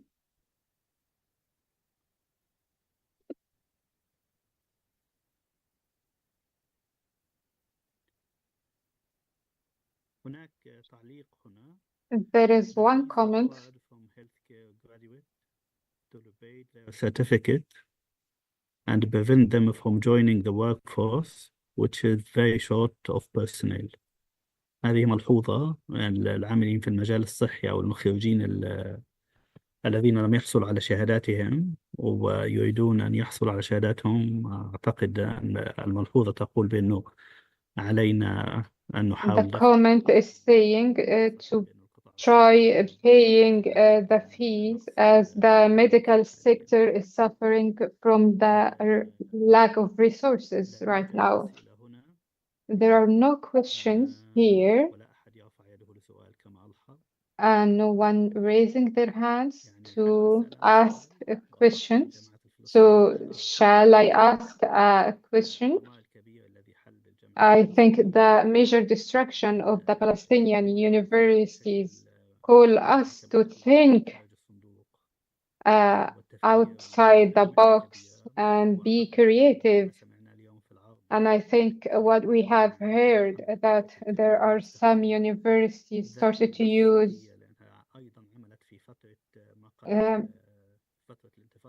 they worked during the second intifada, and now they are using the online platforms and using the Palestinian experience in this sector. So Is there no any meetings between different universities in Gaza, West Bank, and universities outside to collaborate for planning for the higher education system? And what are the plan post-war, and how to avoid the misplanning before the war? Is there any efforts in this regard? إذا سمحت لي دكتور. If you allow me, Doctor. يعطيك العافية دكتور غسان والشكر مرة ثانية. Hi, Dr. Ghassan, and thank you and thank all attendees. As Professor Hassan Bujarad has mentioned, we have meeting with the Minister of Higher Education once a month since the starting of the war, and the coordination is going on with the universities in Gaza and West Bank as well. So we have the universities presidents from both Gaza and West Bank. And since the starting of the war, the first step we have took that the universities at West Bank open their doors for the Gaza students before starting the electronic or e-learning. And after we implemented the e-learning at the universities in Gaza, we have now the direct education for our students. As for the planning for the educational process, we have discussed it more than once, and the scenario we are working on right now, and we have mentioned right now, we have no option other than e-learning, and we have implemented already. All universities in Gaza Strip now using electronic learning, and we have used our experience during COVID-19. So now we have electronic platforms at universities in Gaza, and we have educational curriculums, and the academic staff already had training on using those platforms. We have a lot of volunteers from West Bank or Gaza or even from abroad. Now we are thinking of the second stage to establish temporary buildings or temporary classrooms and administrative offices in the university campus after the war. These classrooms don't require major effort to establish or install. So that was our plan with our Minister of Higher Education to prepare and install temporary buildings and classrooms within a few months, and to restore and to reconstruct the IT centers in universities. So the main and first point is to reconstruct the infrastructure in the IT services and the technical support, because this is the starting point to operate the universities. And the following step will be to reconstruct fully. So this is our plan as universities presidents in collaboration and in coordination with the Ministry of Higher Education in Ramallah, represented by His Excellency the Minister. And to be honest, I would like to extend my gratitude to Dr. Amjad Burham, the Minister, to support the universities in Gaza Strip, and I have paid a visit with him to Saudi Arabia a month ago to fundraising for Gaza universities, and honestly, he's communicating with all stakeholders and different actors to provide the funds to maintain the sustainability of the educational process in the universities. Thank you, Dr. Ayman. Let me read the comments. Dr. Rawia Awadallah. يعني مفروض يعني أعتقد إنه comments on what I have said على موضوع إنه العمل الجمعي إن شاء الله ربنا So we يوفقكم. need to have collaborative efforts. And Mahmoud Al-Lubani, he's saying that wasn't a comment. That universities should release the healthcare graduate certificates. فهمت الآن. هو بيحكي محمود بإنه I understood now. Mahmoud is saying that the universities working in the health sectors and whom have their certificates hold in the universities, we shall give them now the certificates. Now we have the presidents of the universities because we need those staff in Gaza Strip. بعض الاقتراحات Other suggestions for you, زملائي في رؤساء الجامعات the esteemed universities presidents, من بريطانيا. I think from Britain. We are feeling your plight. What actionable steps can we take today to make a change? Online learning and how we can support. Can we get together a steering group and be part of it to make things move ahead? واقتراح آخر هنا أيضا من بريطانيا. How can individual working in higher education help? I teach academic literacy skills to international students in UK universities. My uni don't actively support Gaza, but I'd like to do though on a personal scale. How can I help? وهناك أيضا بعض الملحوظات هنا. As any university already started with virtual fellowships for our colleagues in Gaza. And الأخ ياس أبو حجير, is it possible to volunteer to teach online for students in Gaza? فهذه هي مجموعة الملحوظات حتى الآن. These are the comments so far. If anyone would like to make a comment, I think these questions are asked many times, how to support and how to help. And this is a critical question. And I say we need to have an important base or rule to have and to support the resilience of the educational institutions in Gaza to be able to step fast. And accordingly, we need to work through the advocacy programs to guide the universities in the Western countries or Arab countries to have fellowships programs in collaboration with the universities in Gaza.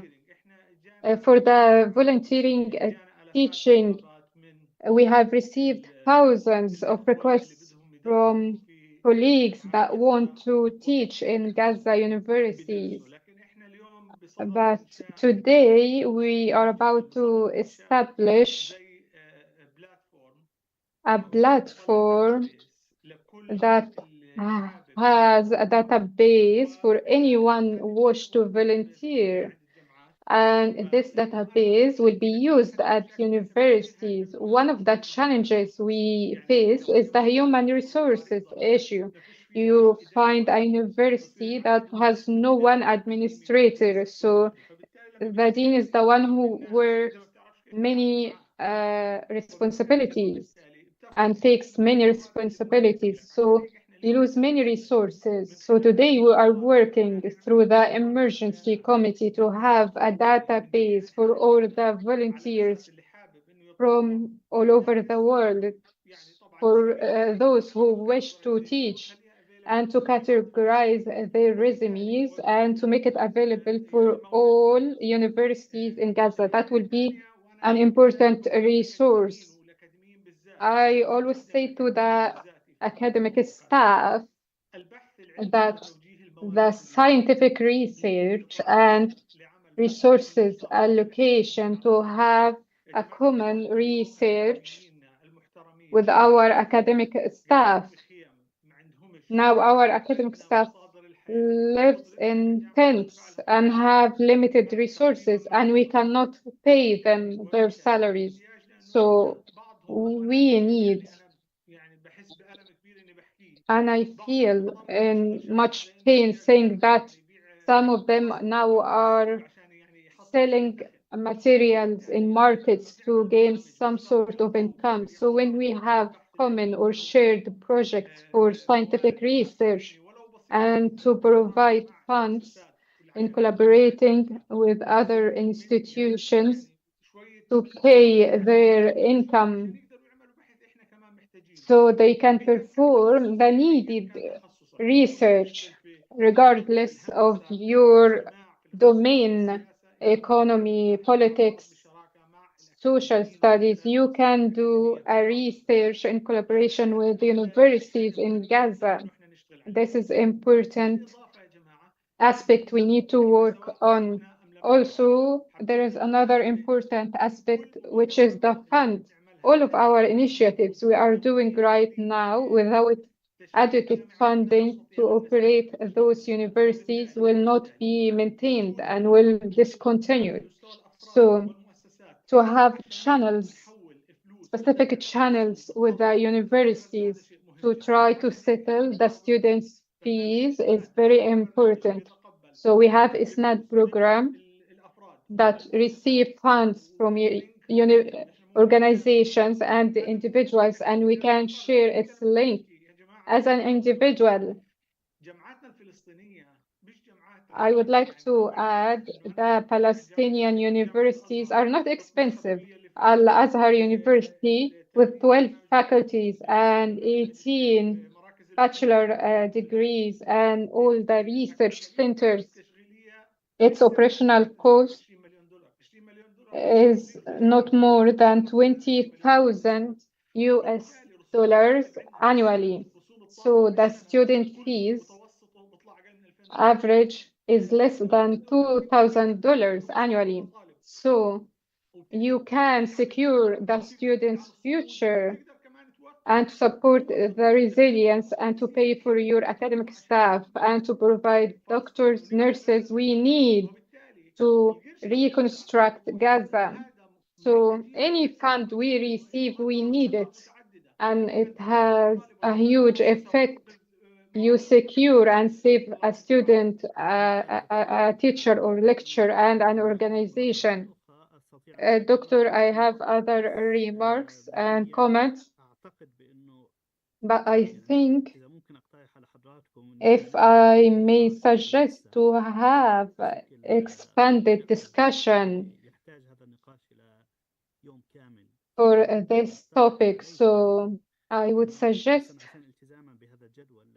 but we have a specific agenda, but as a Center for Conflict and Humanitarian Studies, we can make a discussion on its own, and Dr. Walid Al-Mudallal is thanking Dr.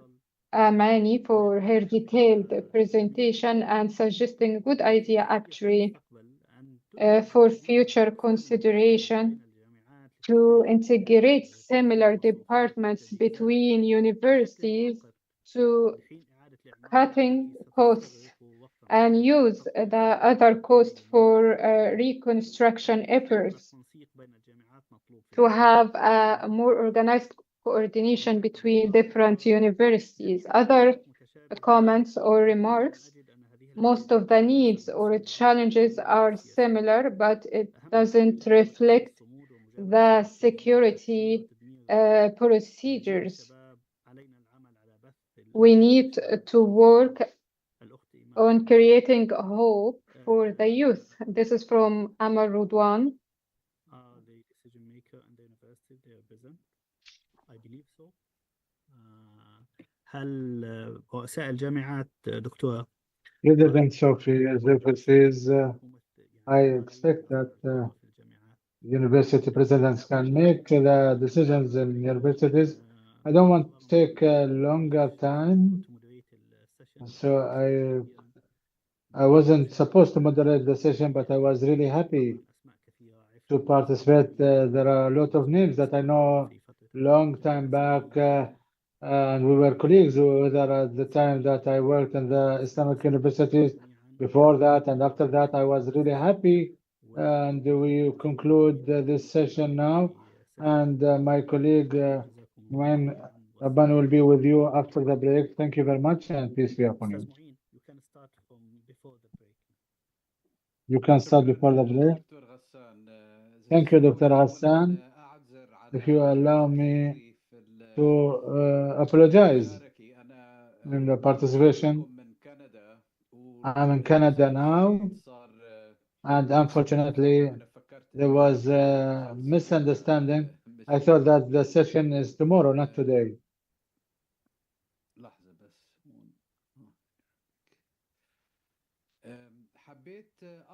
I wanted to suggest that we make the break 5 minutes only, or 7 minutes only,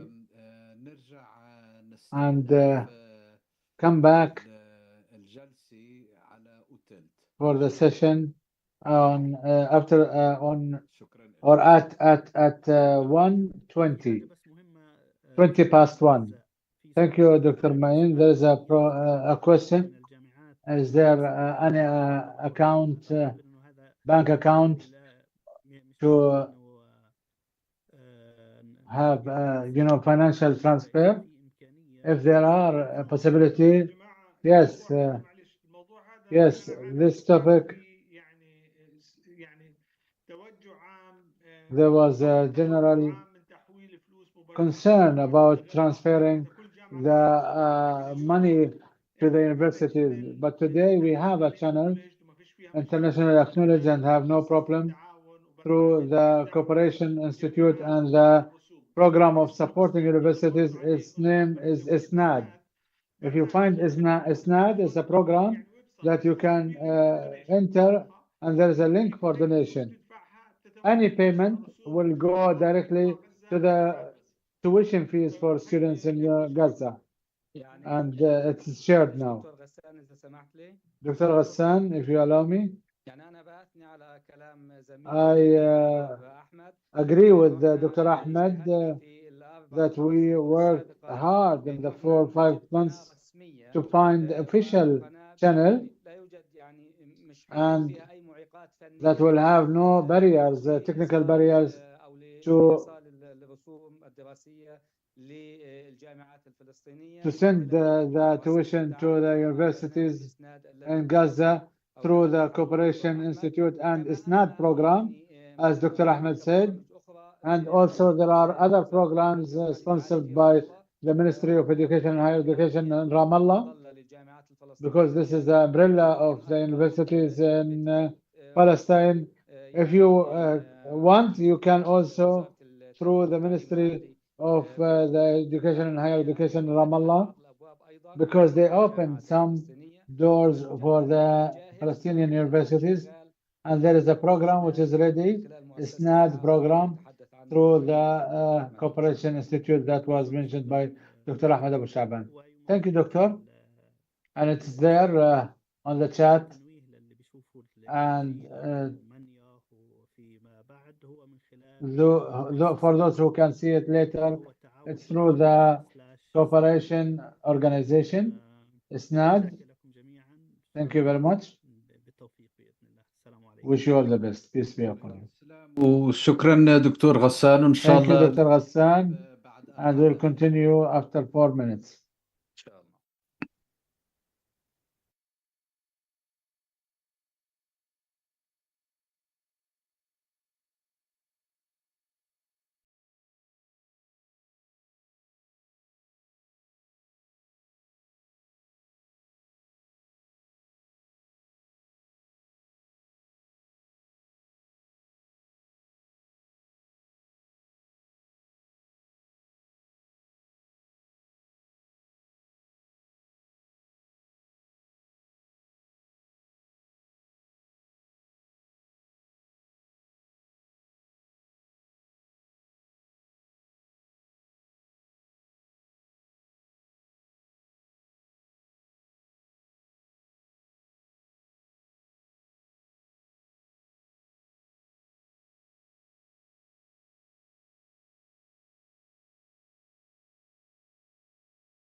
Yeah?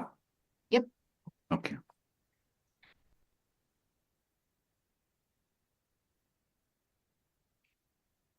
مرحبا، وبدنا هلا نستأنف الويبينار، وبشرفني انه اعرف الدكتور سام ميلتون، باحث اول في مركز دراسة النزاعات والشؤون الإنسانية، وراح يحكي حول دور التعليم العالي في إعادة البناء ما بعد الحرب أو ما بعد الحرب الإبادي.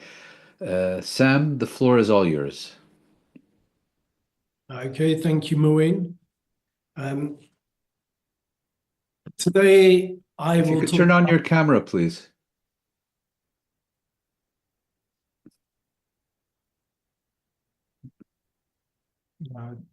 Okay, can you see me?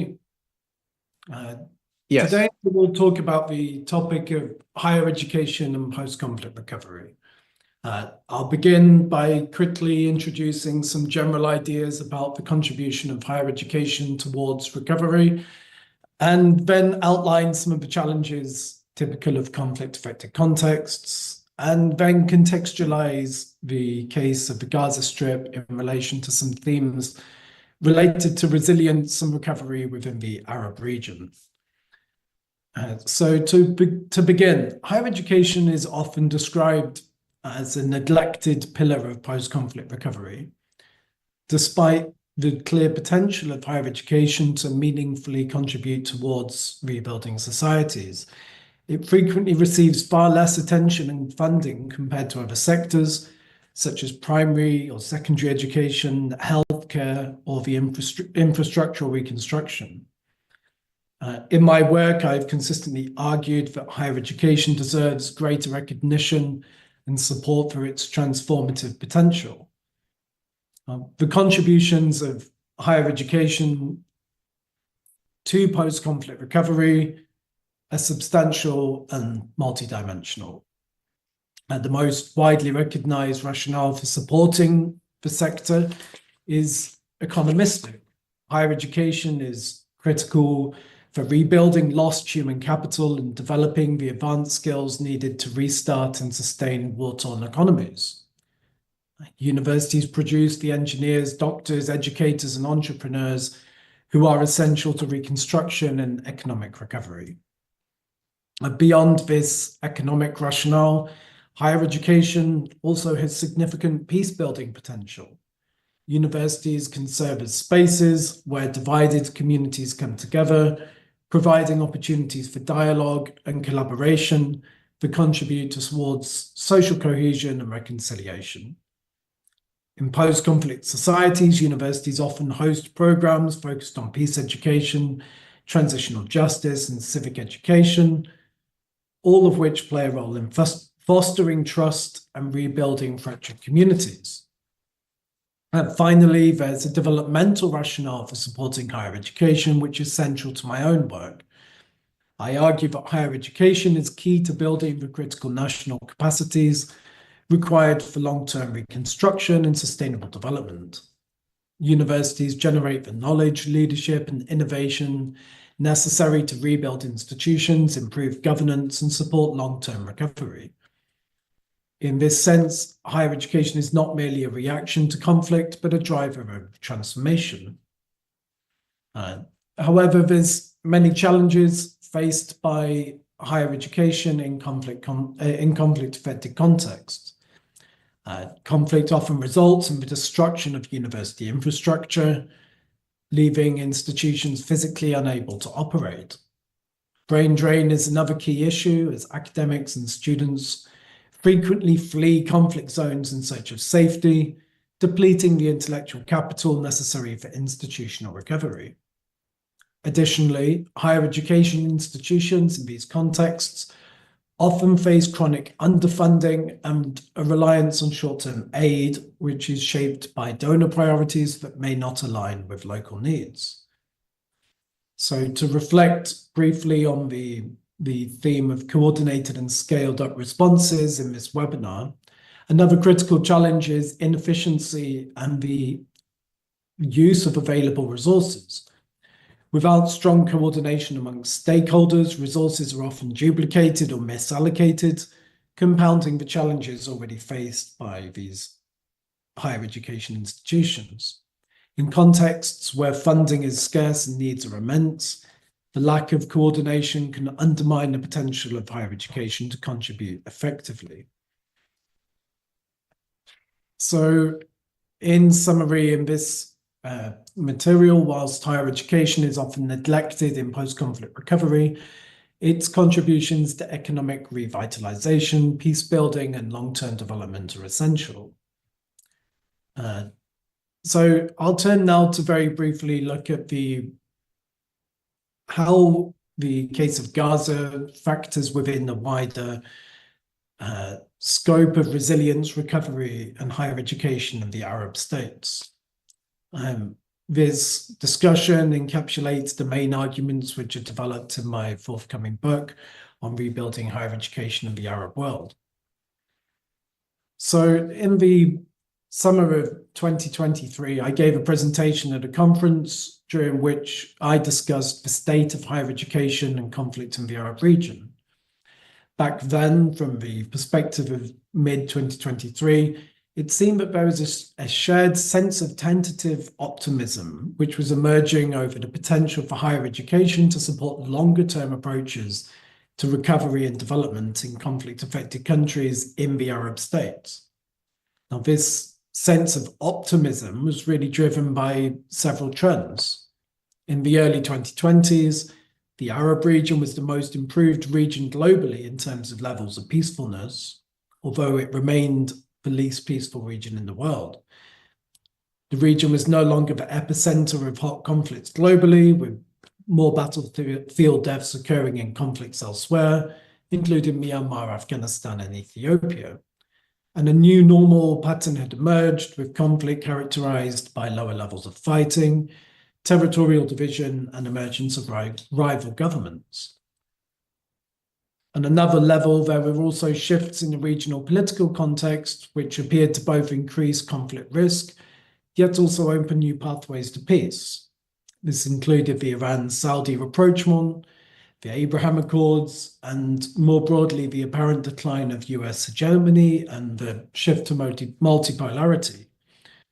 But also, this shift towards a more sense of optimism around the recovery potential for higher education was also driven by a growing recognition of the resilience shown by the sector, the higher education sector, in the face of adversity. The 2010s witnessed the severe impact of conflict on higher education systems across the Arab region, including but not limited to Syria, Iraq, Libya, Yemen, and Palestine. This wave of post-Arab Spring conflicts and instability had a major impact also on non-conflict affected contexts through displacement, barriers to regional cooperation in higher education, and deep geopolitical division. Now, my research has in part analysed this experience of higher education being caught in the crossfire of conflict throughout this devastating decade. For instance, I analysed narratives of resilience and adaptation in Syria during the worst phase of the war. My motivation for doing so was to explore in depth what appeared to be a major discrepancy between the narrative pushed in a lot of media and policy reports that higher education in Syria had totally collapsed or was on the verge of systemic collapse, which contradicted the observable empirical realities of the continuation or even the expansion of higher education during what was then the most destructive conflict of the 21st century. You know, in this research, I found that higher education had not collapsed quantitatively, but had rather expanded. Yet there were major distortions brought about in terms of the quality of education and strategic utilization of universities to serve regime security goals. Ultimately, this case illustrated how the higher education system in Syria showed signs of resilience in a very fierce conflict-affected environment. More recently, I conducted empirical research on the case of Yemen, primarily through dozens of interviews with Yemeni academics, investigating the impact of conflict, resilience, and adaptation, and the prospects of recovery. Yemen also offers a powerful and informative case study that pushes the limits of this theory of resilient higher education during conflict. Since 2015, Yemen has experienced a protracted civil war and what has been described as the world's worst humanitarian crisis. Yemeni campuses became sites of protest during the Arab Spring, yet the same higher education institutions came to be on the front line of a conflict, suffering more attacks than any other country between 2015 and 2019. Despite the many stresses on the higher education system, after which you may assume that Yemeni higher education would collapse completely, there have instead been signs of remarkable resilience. Now, these cases of Yemen and Syria represent two examples of the broader incidence of what I would describe as higher education having weathered the storm of what was the worst phase of conflict in the Arab region's recent history during the 2010s. So the vital point here is to emphasize the link between how this theme of resilience opens the potential for a more of a recovery mode, but the weathering of the storm during the worst decade of conflict in the 2010s serves as a potential signal for universities in the region to serve as catalysts for recovery in the near future. So to contextualize the case of Gaza in this comparative framing, at one level, it's understandable that the scale of the war and genocide in Gaza has shattered this tentative sense of optimism over the potential for higher education in regional recovery. In the wider regional context, the Gaza Strip and Lebanon have witnessed massive conflict escalation. Dozens of universities have been destroyed, and the priorities of today are providing life-saving aid and averting an all-out region-wide war. More directly, as we've seen today, the past year has witnessed total devastation in Gaza's higher education sector. We've heard firsthand today from Palestinian academics that nearly all universities have been destroyed or damaged in some way, countless lives have been lost, and higher education has been severely disrupted. By my estimation, and based on comparative research into the impact of conflict on higher education, the war in Gaza at the moment stands as the single worst higher education and emergencies crisis currently in over the past few decades. This educide or scholasticide is a stark reminder of the fragile nature of any progress made towards regional recovery. Yet I would argue at the same time that the signs of resilience and adaptation under these appalling conditions in Gaza actually support the argument that higher education has weathered the storm of conflict, and that this also strengthens the warrant that higher education should receive strategic support in post-conflict recovery efforts. Just the mere fact of today's session is testament to the fact that Gaza's university leadership remains steadfast and committed in the face of the most deplorable conditions faced in any contemporary conflict zone. This survival and adaptation of higher education institutions under these extremely trying circumstances is surprising to many observers, including potential donors, journalists, and the global public, who often share the perception that higher education has collapsed. Now, this widespread perception of collapse is itself a conceptual barrier towards mobilizing and scaling up support to the sector in Gaza.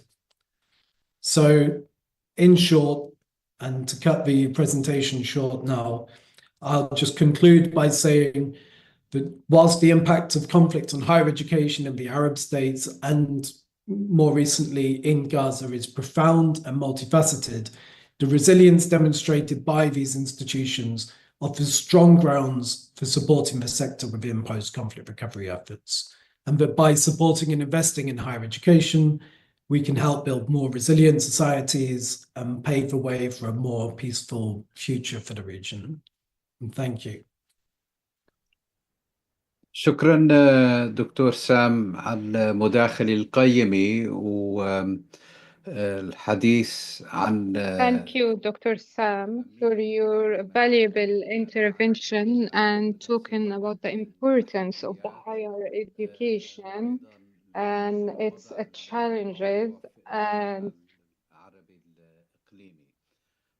to speak about the Arab context. Now we're gonna move to the second session about the coordinated support of the higher education in Gaza, and the speakers or panelists will talk about the existing initiatives and the future direction. The first panelist, Dr. Roland Ditley, head of the Peace Building Analysis and Impact at Swiss Peace Foundation.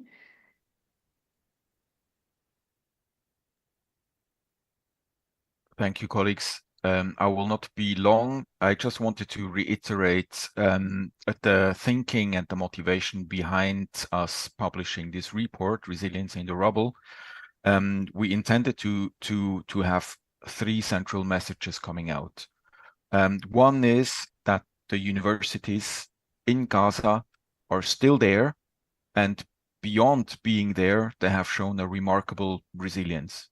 Now, this may be not news for all the participants here, but in my interactions here in Switzerland, moreover with European interlocutors, the reply I get is very often a sense of surprise. Persons asking, well, but aren't the universities destroyed?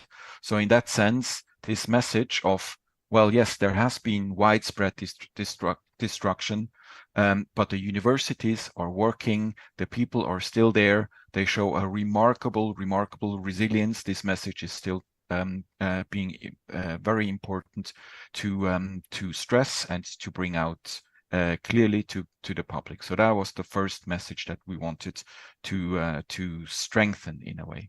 Second, not surprisingly, the needs are massive. We've heard from the 6 university presidents or representatives, from short-term, immediate, life-saving support to longer-term structural support.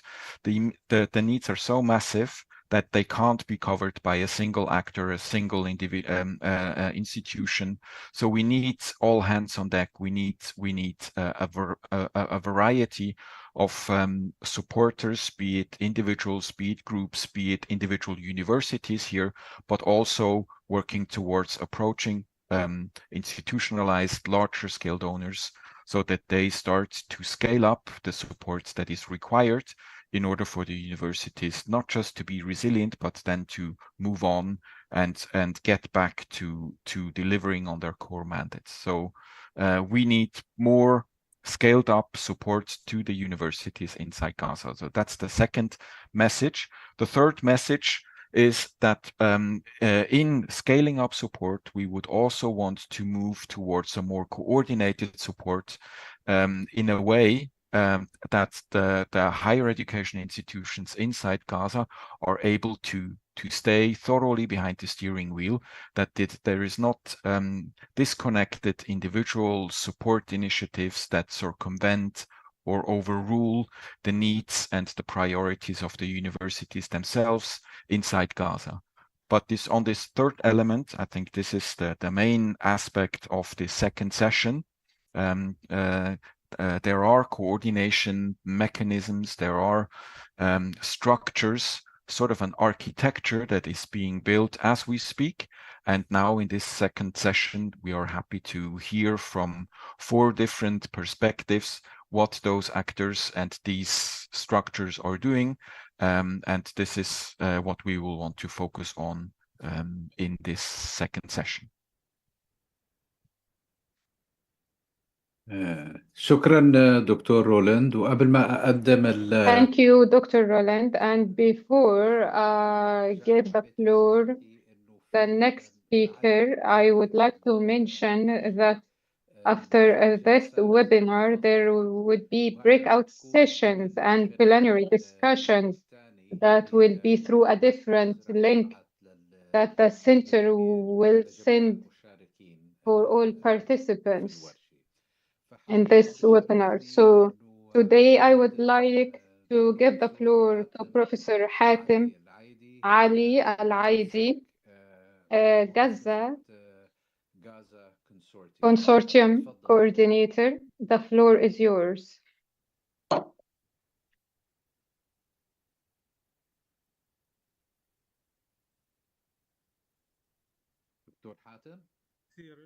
Thank you all for this opportunity. Today, actually, I'm talking from a place where also Gaza a shared workspace. It's basically an open area with so many tents. The next picture, actually, okay.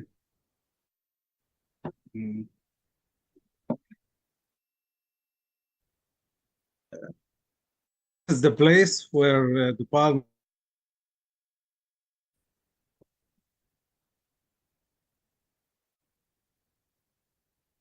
This is where we're staying right now. About the topic university. Basically, it's something similar to what we're having. We're trying to make it as دكتور إذا تسمح لي Doctor, if you allowed me, I would suggest to turn off the camera so we have a better signal and we hear you more clearly. Thank you.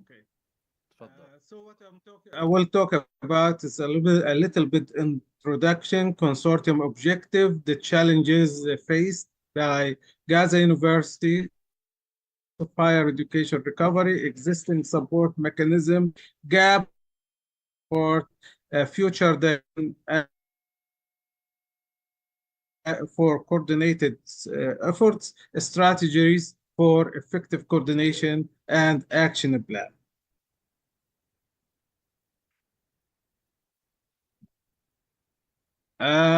Based on it attacks people, attacked infrastructure, and trying to make life unbearable in the place we're having. All university, as their presidents talked about, suffered total destruction of their campuses, loss of resources, educational resources, technical resources, whatever. All their faculties and staff, students are displaced. So basically, they lack the infrastructure to continue to work as teachers or as students. Loss of financial resources. Basically, they don't collect tuitions from the students. That's something inflicted on their staff not receiving salary. All university converted to e-learning mode. The purpose of the objective of the consortium to raise awareness of urgent needs of Gaza University, emphasize the role of higher education on conflict and post-conflict recovery, discuss existing support, explore strategy, and talk about how these universities can be joined together. Basically, what we have here is not to compete with other initiatives. We're trying to complement other initiatives. We're trying to work together to cover the areas that other initiatives are not covering. Basically, we're trying to, from ground zero to talk about these experiences.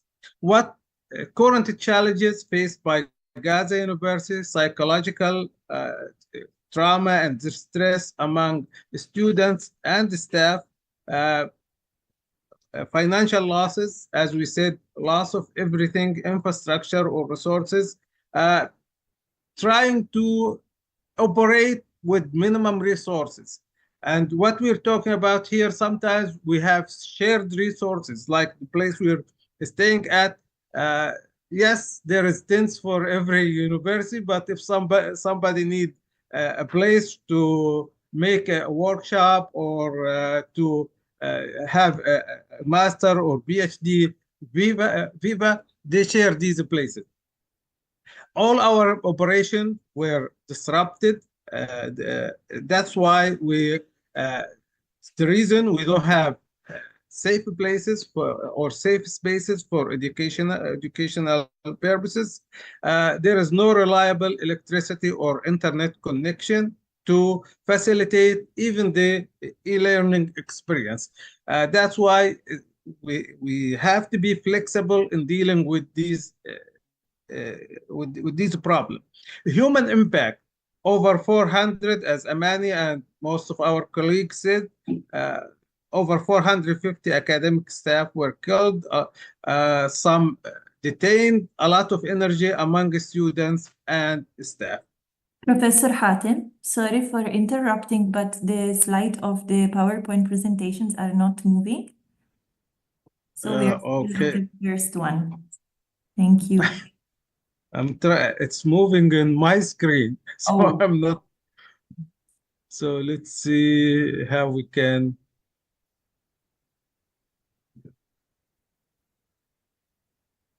Is it displaying right now? No. I have your presentation. I can share it.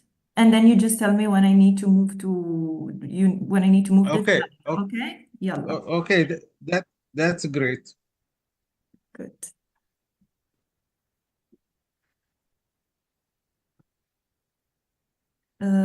Do you see? So we're in the importance of higher education and recovery. Here? Okay. Yes. Good. As so many, as Sasson said in his presentation, to present a social cohesion where it's dissipating hope for the whole community. I know the days when we started e-learning, that day, everybody was, had positive energy. The whole society, it's like, okay, we're moving forward now. Resilience building. As a society, we need to enhance this by enhancing the resilience of higher education. We're enhancing the resilience of society as a whole. And as Sasson said also, since said, we, in the next phase, we represent the next stage of rebuilding and reconstruction. So all our graduates, whether they are engineers, whether they are teachers, doctors, nurses, all of them will feed in the recovery stage. Okay, next.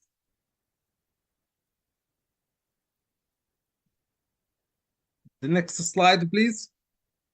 Okay, there is currently there is existing support mechanism by locally and globally.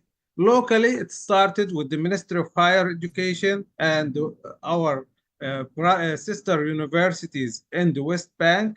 They started the e-learning initiative where they allowed our students from Gaza universities to join their university online. That was a great step to kickstart the learning process in Gaza.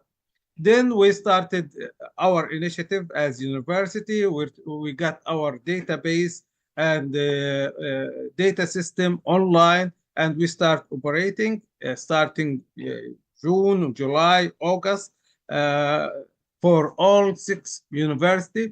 We have Bingo in cooperation and partnership with the UNDP, which opened these working spaces that currently I'm in one of them. basically they allowed the university to offer their technical support and their services to their students from these places. They also have other services here, not just the university. They have the psychological support NGOs here. They have the NGOs which are dealing with the agriculture. They're dealing with the civil problems or civil society here. Then we have Ta'awun initiative, which started with the SNAD initiative, which they're trying to help pay the tuition fees for students enrolled in Gaza University. That way they can also help staff get paid.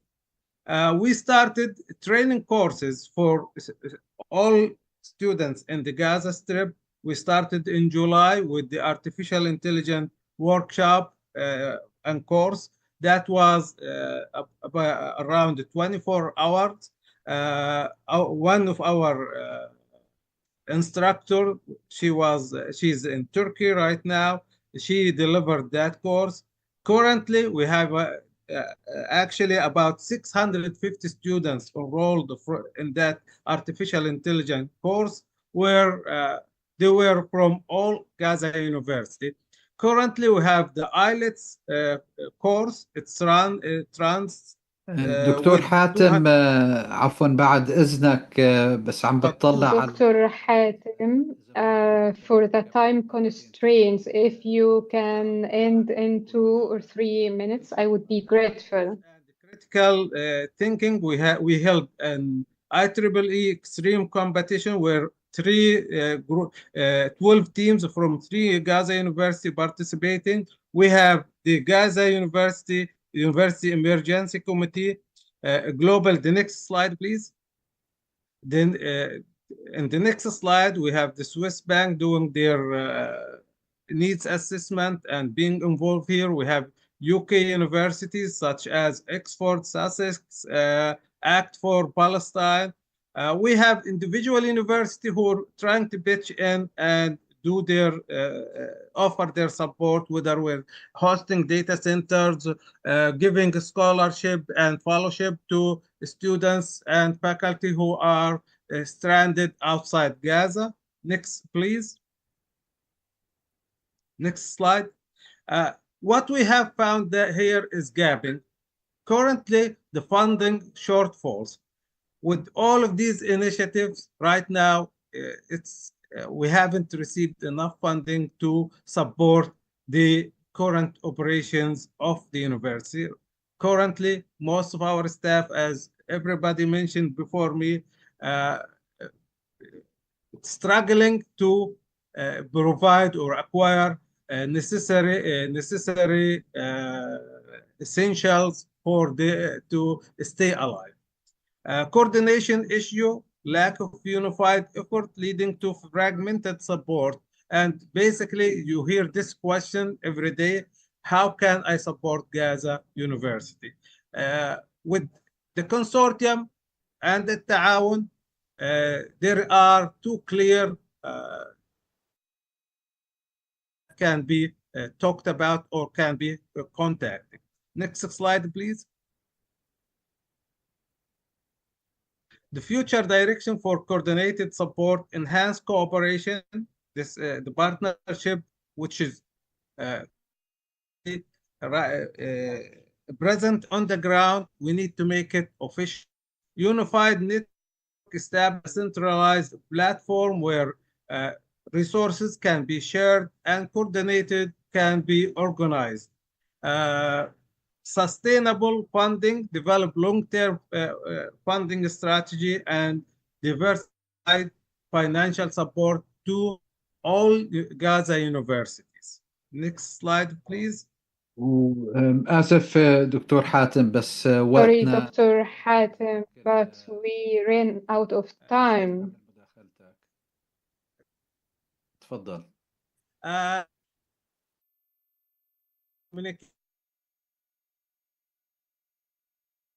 Thank you for listening. Thanks all. أنا ممنونك دكتور I'm حاتم. very grateful for you, Dr. Hatem from Gaza, consortium coordinator, and sorry to intervene your word, but we have time constraints. Now I'd like to give the floor to Dr. Mazen Arafat from Ta'awun to give his presentation. الحقيقة بدي أقترح إنه الدكتور عبد الرزاق يبدأ أول لأنه أظني أحسن من حيث I think that it's better sequence, and I will talk later, if it's possible.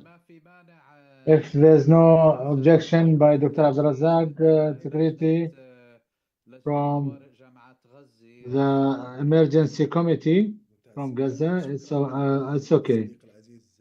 Thank you, my friend Ma'in Rabbani, and for the previous speakers, especially Dr. Hatem, who's holding on fire in Gaza for the academics, and he's excellent on the ground and in the field. Shall I speak in English? Whatever is appropriate for you. We have the interpretation, so both is possible. So I think it's good to actually engage with the different initiatives based on their structural nature. And there are major differences based on the source of the initiative. And I think this is key to understanding what the university's emergency committee was done for. It's the emergency committee of Gaza universities. That means it was established by the universities themselves. It was established by the three principal nonprofit universities, which is another distinction that's important to make in this meeting and elsewhere. I think one thing that's not clear enough in this session is that, yes, there are many universities in Gaza, but there are two principal kinds that face different challenges. There are nonprofit institutions. These are Jama al-Islamiyya, the Islamic University, the Al-Azhar University, and Al-Aqsa University.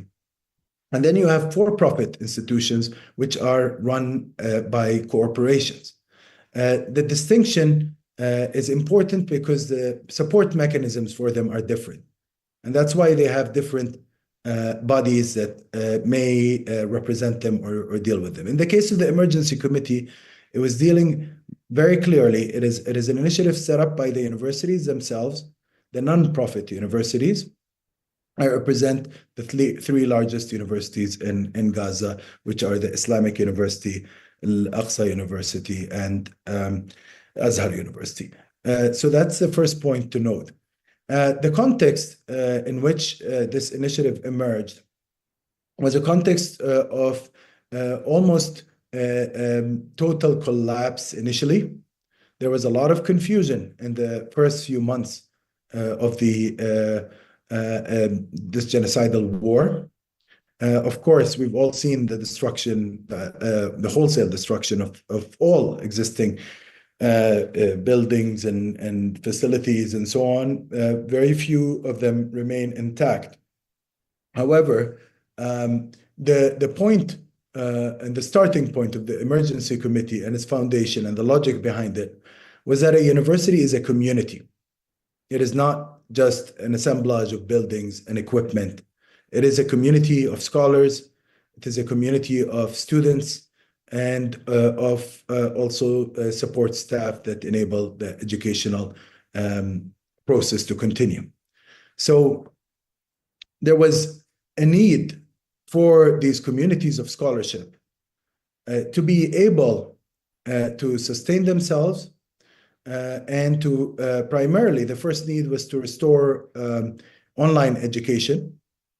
And when it came to dealing with external bodies, the other priority was to restore the principle that any initiatives dealing with Gaza should not be based on individual whim or even on the basis of local contacts with individual academics or even with groups of academics locally on the ground. they should go through the universities themselves. In other words, they should take institutional forms. And that has to do with the nature of the genocide in general and scholasticide in particular. The genocide aims at destroying the social reproduction mechanisms of society. And that includes higher education, because for a society to reproduce itself, it needs, of course, the health sector, to which the higher education sector is very intimately connected. It needs food distribution networks, but it also needs education in both K to 12 and in its higher form. So based on this, understanding of the importance of the institutional dimension of higher education and the preservation of that institutional dimension, that was the initial philosophy that was promoted by the Emergency Committee, and that's why the universities founded it. The way it worked was that each university nominated a high-level person from it to be represented on that committee. We've heard from one of the representatives, actually, Professor Abu Sha'ban, who represents Azhar University on this committee, and who, by the way, incidentally, I consider him to be the pioneer of restoring online education in Gaza, because Azhar was the first actually case study. We restored online education there in June, and it was done, of course, through a mechanism that would allow for replication by other universities. It showed that it's possible to do this. And then we had the Islamic University introduce their online system in July, and they were followed also by Al-Aqsa University shortly after. So all of this, is to say that these kind of initiatives are best pursued institutionally and best pursued through consultation with the universities themselves. And I'll be very frank here. There are other initiatives going on that are bypassing the universities or claim to be dealing with them, but not in the collective sense. So there have been attempts to organize donations. There have been attempts to even organize teaching. And what we're trying to say in general is that best practice entails dealing with the universities collectively. Dr. Abed, بعد إذنك, if I could please ask you to wrap up in the next few minutes. No problem. Thank you. There's no problem wrapping up, because Mazen will pick up on some of the themes that I've addressed here. One of the dimensions that became clear out of this coordination mechanism was that there needs to be also a coordinated fundraising response, but that we were faced with hurdles when it came to transference of money, when it came to management of money, when it came to the building confidence in the money transfer process. There was a need for an established and well-known body to carry that task through. And that's where the Ta'awun's initiative that Mazen will talk about, it came out of that understanding that the universities had developed amongst themselves through this coordinated effort. And I must say, I've heard on multiple areas, I've even read the report, it doesn't refer to the coordination mechanism here that took place between the universities, okay? There is an actual coordination mechanism in place. Any attempt to create parallel ones will weaken the effort, not actually strengthen it. So let's stick with that principle. Secondly, now we have a unified funding structure, and it's done in cooperation with the presidents of the universities, Al-Ta'awun, and the Minister of Education and the ministry itself. They have an actual agreement. So the effort to support the entire ecosystem now has official channels and appropriate channels for it. And Mazen can talk more about that. Thank you. شكرا لك دكتور عابد، وتفضل دكتور مازن من مبادرة تعاون. Thank you, Dr. Moeen. You've just given me a PhD twice on this call, and well, the third one is on the way. Thank you. I'm going to speak in English, and I want to speak in English because I want to just take a moment to introduce Ta'awun to those who don't know us from the foreign audience. Sorry to interrupt, but could you speak up, please? You're having problems hearing me still? No, it's just a bit louder would be better. Okay, just give me one tiny moment. Okay, I think I'll just have to scream. So I'm going to speak in English because I would like to take the opportunity to quickly tell you about Ta'awun and why we think Ta'awun's involvement is going to be quite important for this effort that we're all working on.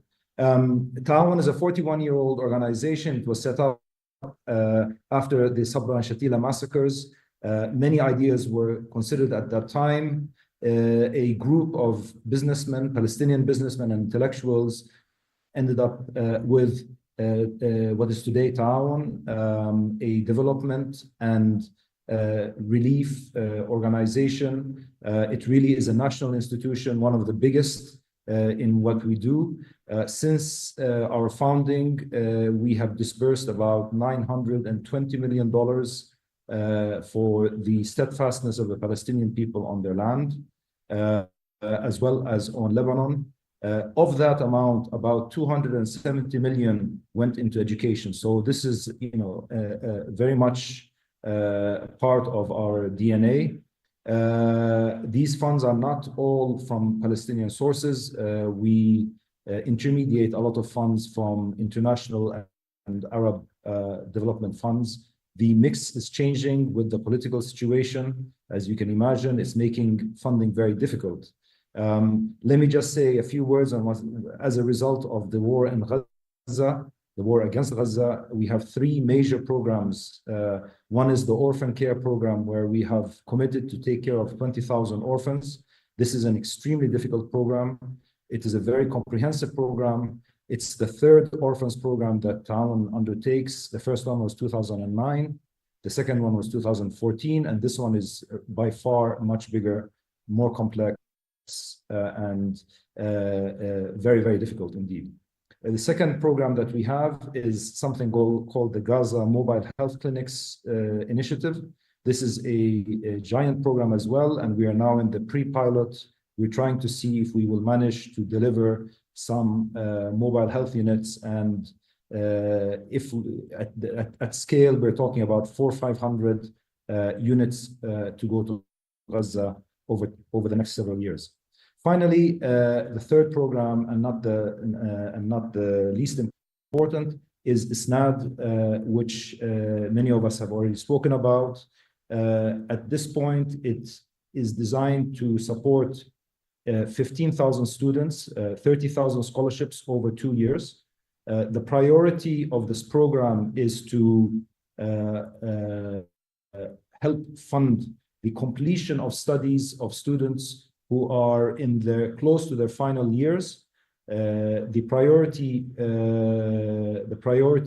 subjects, or the students who will get the priority for these funds, are those who are studying in areas that are critical for the reconstruction of Gaza, critical for the relief of Gaza, and also for those students who we believe may be able to obtain remote jobs in areas like tech, where that could help bring income to their families. Clearly very, very difficult.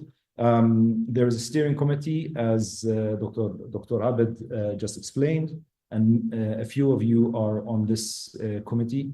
It is the committee and it is the universities that decides on who gets the scholarships. The function of Ta'awun is to help raise the funds and to provide the payment gateways, which we have now finally completed. In terms of fundraising, our plans are now quite mature, and we are going to launch in 2025, even actually from this month. We will have to ask for the help and the involvement of the universities on many dimensions for that. The size of the program is, in terms of funds, is $16 million. We are far from having raised that amount, but the first installment, I believe, is going to be coming quite soon. Let me stop there. I can get into a lot more detail, but I think this gives you a flavor of what we're trying to do. شكرا أستاذ مازن على المداخلة القيمة.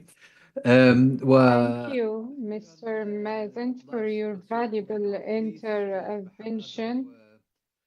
دكتور أليكس بالاناتش من جامعة I would like to give the floor to Dr. Alex Palanet from University of Leicester. The floor is yours. Are you there?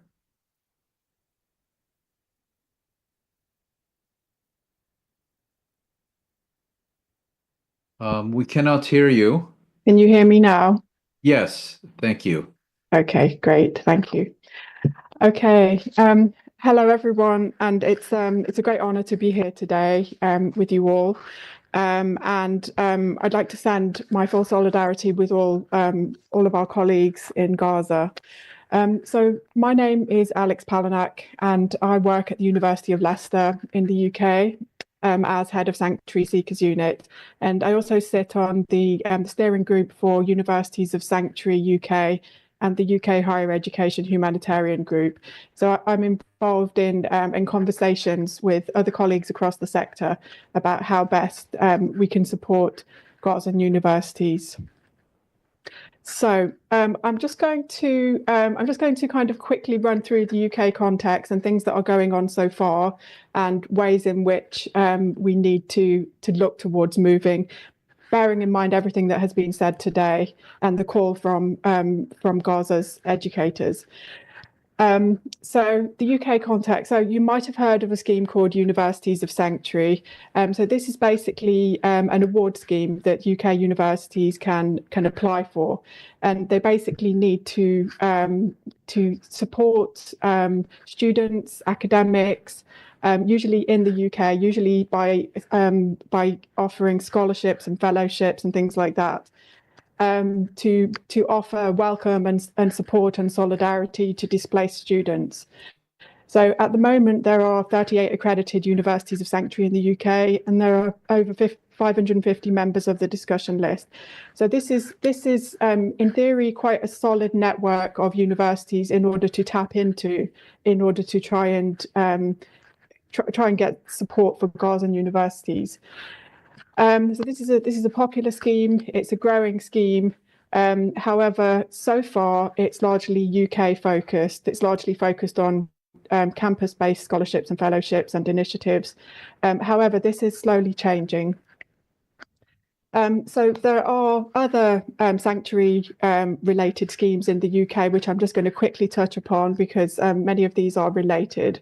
So there's the UK's 15 by 30 pledge that you might well be familiar with, though many universities have signed up to this pledge to try and increase the number of refugee background students in higher education across the globe to 15% by 2030. And so this can include distance learning, and it can also include supporting third countries to support refugees. So it doesn't have to be based in the UK. And related to that, there's distance and connected learning schemes, such as the Connected Learning and Crisis Consortium, that is trying to work on that pledge. Also, it's of relevance to note that, for example, Cormac Consultancy is an organisation that was involved in creating UK-Ukraine university twinning schemes recently, and so that was something which was funded largely by the UK government, and which gained a lot of traction in the UK context. And so we'll come back to that shortly in the Gaza context. Then there were other schemes as well, like there was a Researchers at Risk fellowship scheme by the British Academy. That was opened to Ukrainian researchers at risk. It hasn't yet been opened to Gazan researchers at risk. And then there's the Kara fellowship scheme as well, which is open to all Palestinian fellows as well. And a number of Cara fellows from Gaza are starting to arrive in the UK now. Okay, but so that's the kind of the general context in terms of sanctuary and what is available generally in the UK. But obviously, with the Gaza context, things are that there are certain barriers which aren't necessarily there when it comes to other groups of academics or students or higher education institutions. So, for example, obviously, we need to bear in mind the UK government's hostile political stance. So, organisations such as universities and also networks across the UK can sometimes struggle to know how to show solidarity and support. This is made more difficult by the fact that there is currently no resettlement scheme to the UK for displaced Gazans if we're thinking about campus-based scholarships in the UK. There's also difficulties obtaining funding because of the government hostility, that there are currently no government-funded schemes parallel to the Ukraine schemes which were implemented, for example, the university twinning and also the British Academy Researchers at Risk fellowships.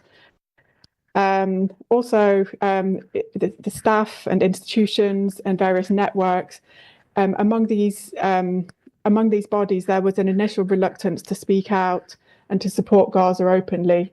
So I think this has been termed a chilling effect. So I think people and institutions were kind of were scared into silence, really, about initially speaking out, knowing how to approach this topic in light of the hostile political climate in the UK. Also, there are worries about contravening charitable objectives of higher education institutions and NGOs. So Gaza has been seen as too political or controversial in some quarters.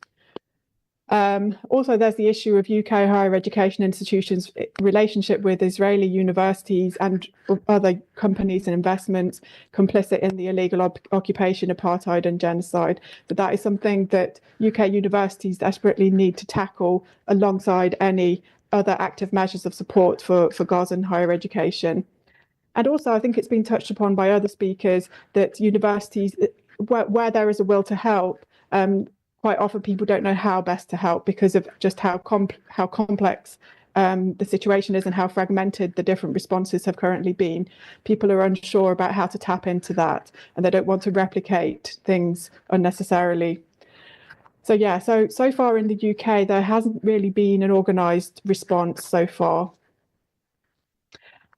Saying that, there has been pressure from various different organisations and grassroots groups in order to put pressure on universities and on organisations such as Universities of Sanctuary, Universities UK, to try to put pressure on them to move towards supporting Gazan educational initiatives and also towards BDS initiatives. And it's largely been, in my opinion, it's largely because of these efforts that we have now started to see some movement. Okay, so the main actions that are on my radar that have been so far taken by UK universities is really scholarships and fellowships, which is very limited in terms of when you compare it to what Gazan universities are asking for example, through the emergency committee.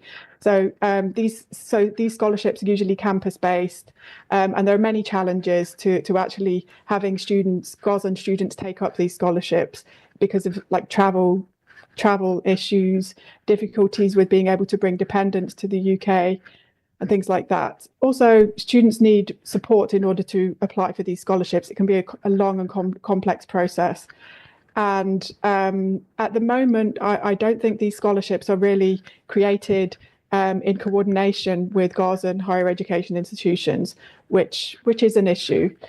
So one strategy that some universities are now using in order to cope with some of these issues is to work through a mediator organisation, like the Gaza Scholarship Initiative for Displaced Students. So organisations like this can work closely with a pool of students who are potentially in a position to travel. They try and gather their documents together and get them into a position to be able to apply for a university scholarship. And that's what we've done at the University of Leicester. And we've been able to accept 2 Gazan students who were displaced to Egypt through this mechanism. And I'm in the process of writing up some guidance for UK universities as to how to work with organisations like this, so that others might do the same if they want to. Fellowships as well. So the challenge with that is take up, because many people who apply for fellowships are currently still in Gaza. And at the moment, the model that Cara is working with is trying to get people out and then to the UK rather than providing remote fellowships. So that is something to consider. Other actions, very briefly. So these are actions which I'm aware of that UK. If I could please interrupt you and ask you to wrap up in the next few minutes. Yes, sure. Thank you. Okay, so I'm just going to spotlight on a couple of these. So one of them is something called the International Medical Students at Risk Scheme. So one of my colleagues at the University of Leicester, Professor Shamek Saeed, has created this, and basically he's created a mechanism through which Gazan medical students can join the university's medical program as visiting students, and so they would still get their degree program from their original Gazan university, and the assessment outcomes are mapped to the home university. So we're currently piloting this year with 2 Gazan students, and I believe he's hoping to kind of share this practice more widely once he has some data on it. Okay, I think. Yeah, and just to highlight the last point here as well. So that there has been now a movement towards mediated coordination with Gazan universities, through Friends of Birzeit University, who is coordinating with the emergency committee, and also Cormac Consultancy is coordinating, I believe, with the University College of Applied Sciences. So these are two schemes that I'm aware of, but there might be others. But I take the point that was made earlier that it needs to really be coordinated through one scheme if possible. So very quickly then, what do UK universities need? From my perspective, I think that what they need is a clear list of asks. And I think the Resilience in the Rubble report is a really good kind of starting point towards that. I think the UK needs to understand the context and especially of scholasticide and the implications of that, and of the need for efforts to be driven by Gazan universities themselves, because at the moment I don't see that happening enough. It's very piecemeal, and it tends to be driven by UK universities and what they can provide. UK universities need confidence in the partnerships with Gazan universities. So, for example, they need to do due diligence on the universities. It's helpful if they see evidence of previous partnerships and how they have worked, and financial transparency. We need to get buy-in by key UK organisations and networks like Universities of Sanctuary and Universities UK, and that will come through kind of more grassroots lobbying and through providing the information about what is needed. We need a central body to coordinate efforts. So this has been said before. And also, if there are different entry points, different ways in which we can support. So some universities will be happy to support in high-profile ways. Because of the political situation, other universities might prefer to support under the radar in more low-profile ways. And I think it's useful to build in both of these things. And also, it's useful if UK universities can support at different levels, maybe at full institutional level, maybe at departmental level, or maybe at the level of individuals in UK universities who can provide support if their universities don't support as an institution. Okay, and here are just some resources if we're going to share the slides later. Okay, thank you very much. Thank you very much. بحب أشكر جميع المتحدثين. I would like to thank all the participants, and now would like to open the floor for the questions for Dr. Tan for his intervention, or the other for panelists in the final session. If you would like to post any question, the floor is yours. There is a request to make the slides available. Okay. Roland, did you have a question? Please. Yes, please. Thanks a lot for the the very interesting contributions from each of the four speakers. To me, it seems there is a picture emerging that more and more things are being developed. However, I feel that there is still a question also coming out slightly across the interventions. The question being, where does it all come together? Not that that I would necessarily believe that everything needs to have one coordinator, that this is necessarily the most effective and efficient way to go about it, but seeing the very useful structure that has been developed now through the ISNAD program, the question still is, so okay, if I have money and I want to support student scholarships, I have the avenue. I know how this can work. I know the partner and the system. But if I have knowledge, or I have political relations, or I have maybe a lot of money and I would want to support with this psychosocial support, the question is this the same avenue? Or is there new things or additional things that needs to be developed? That's question one.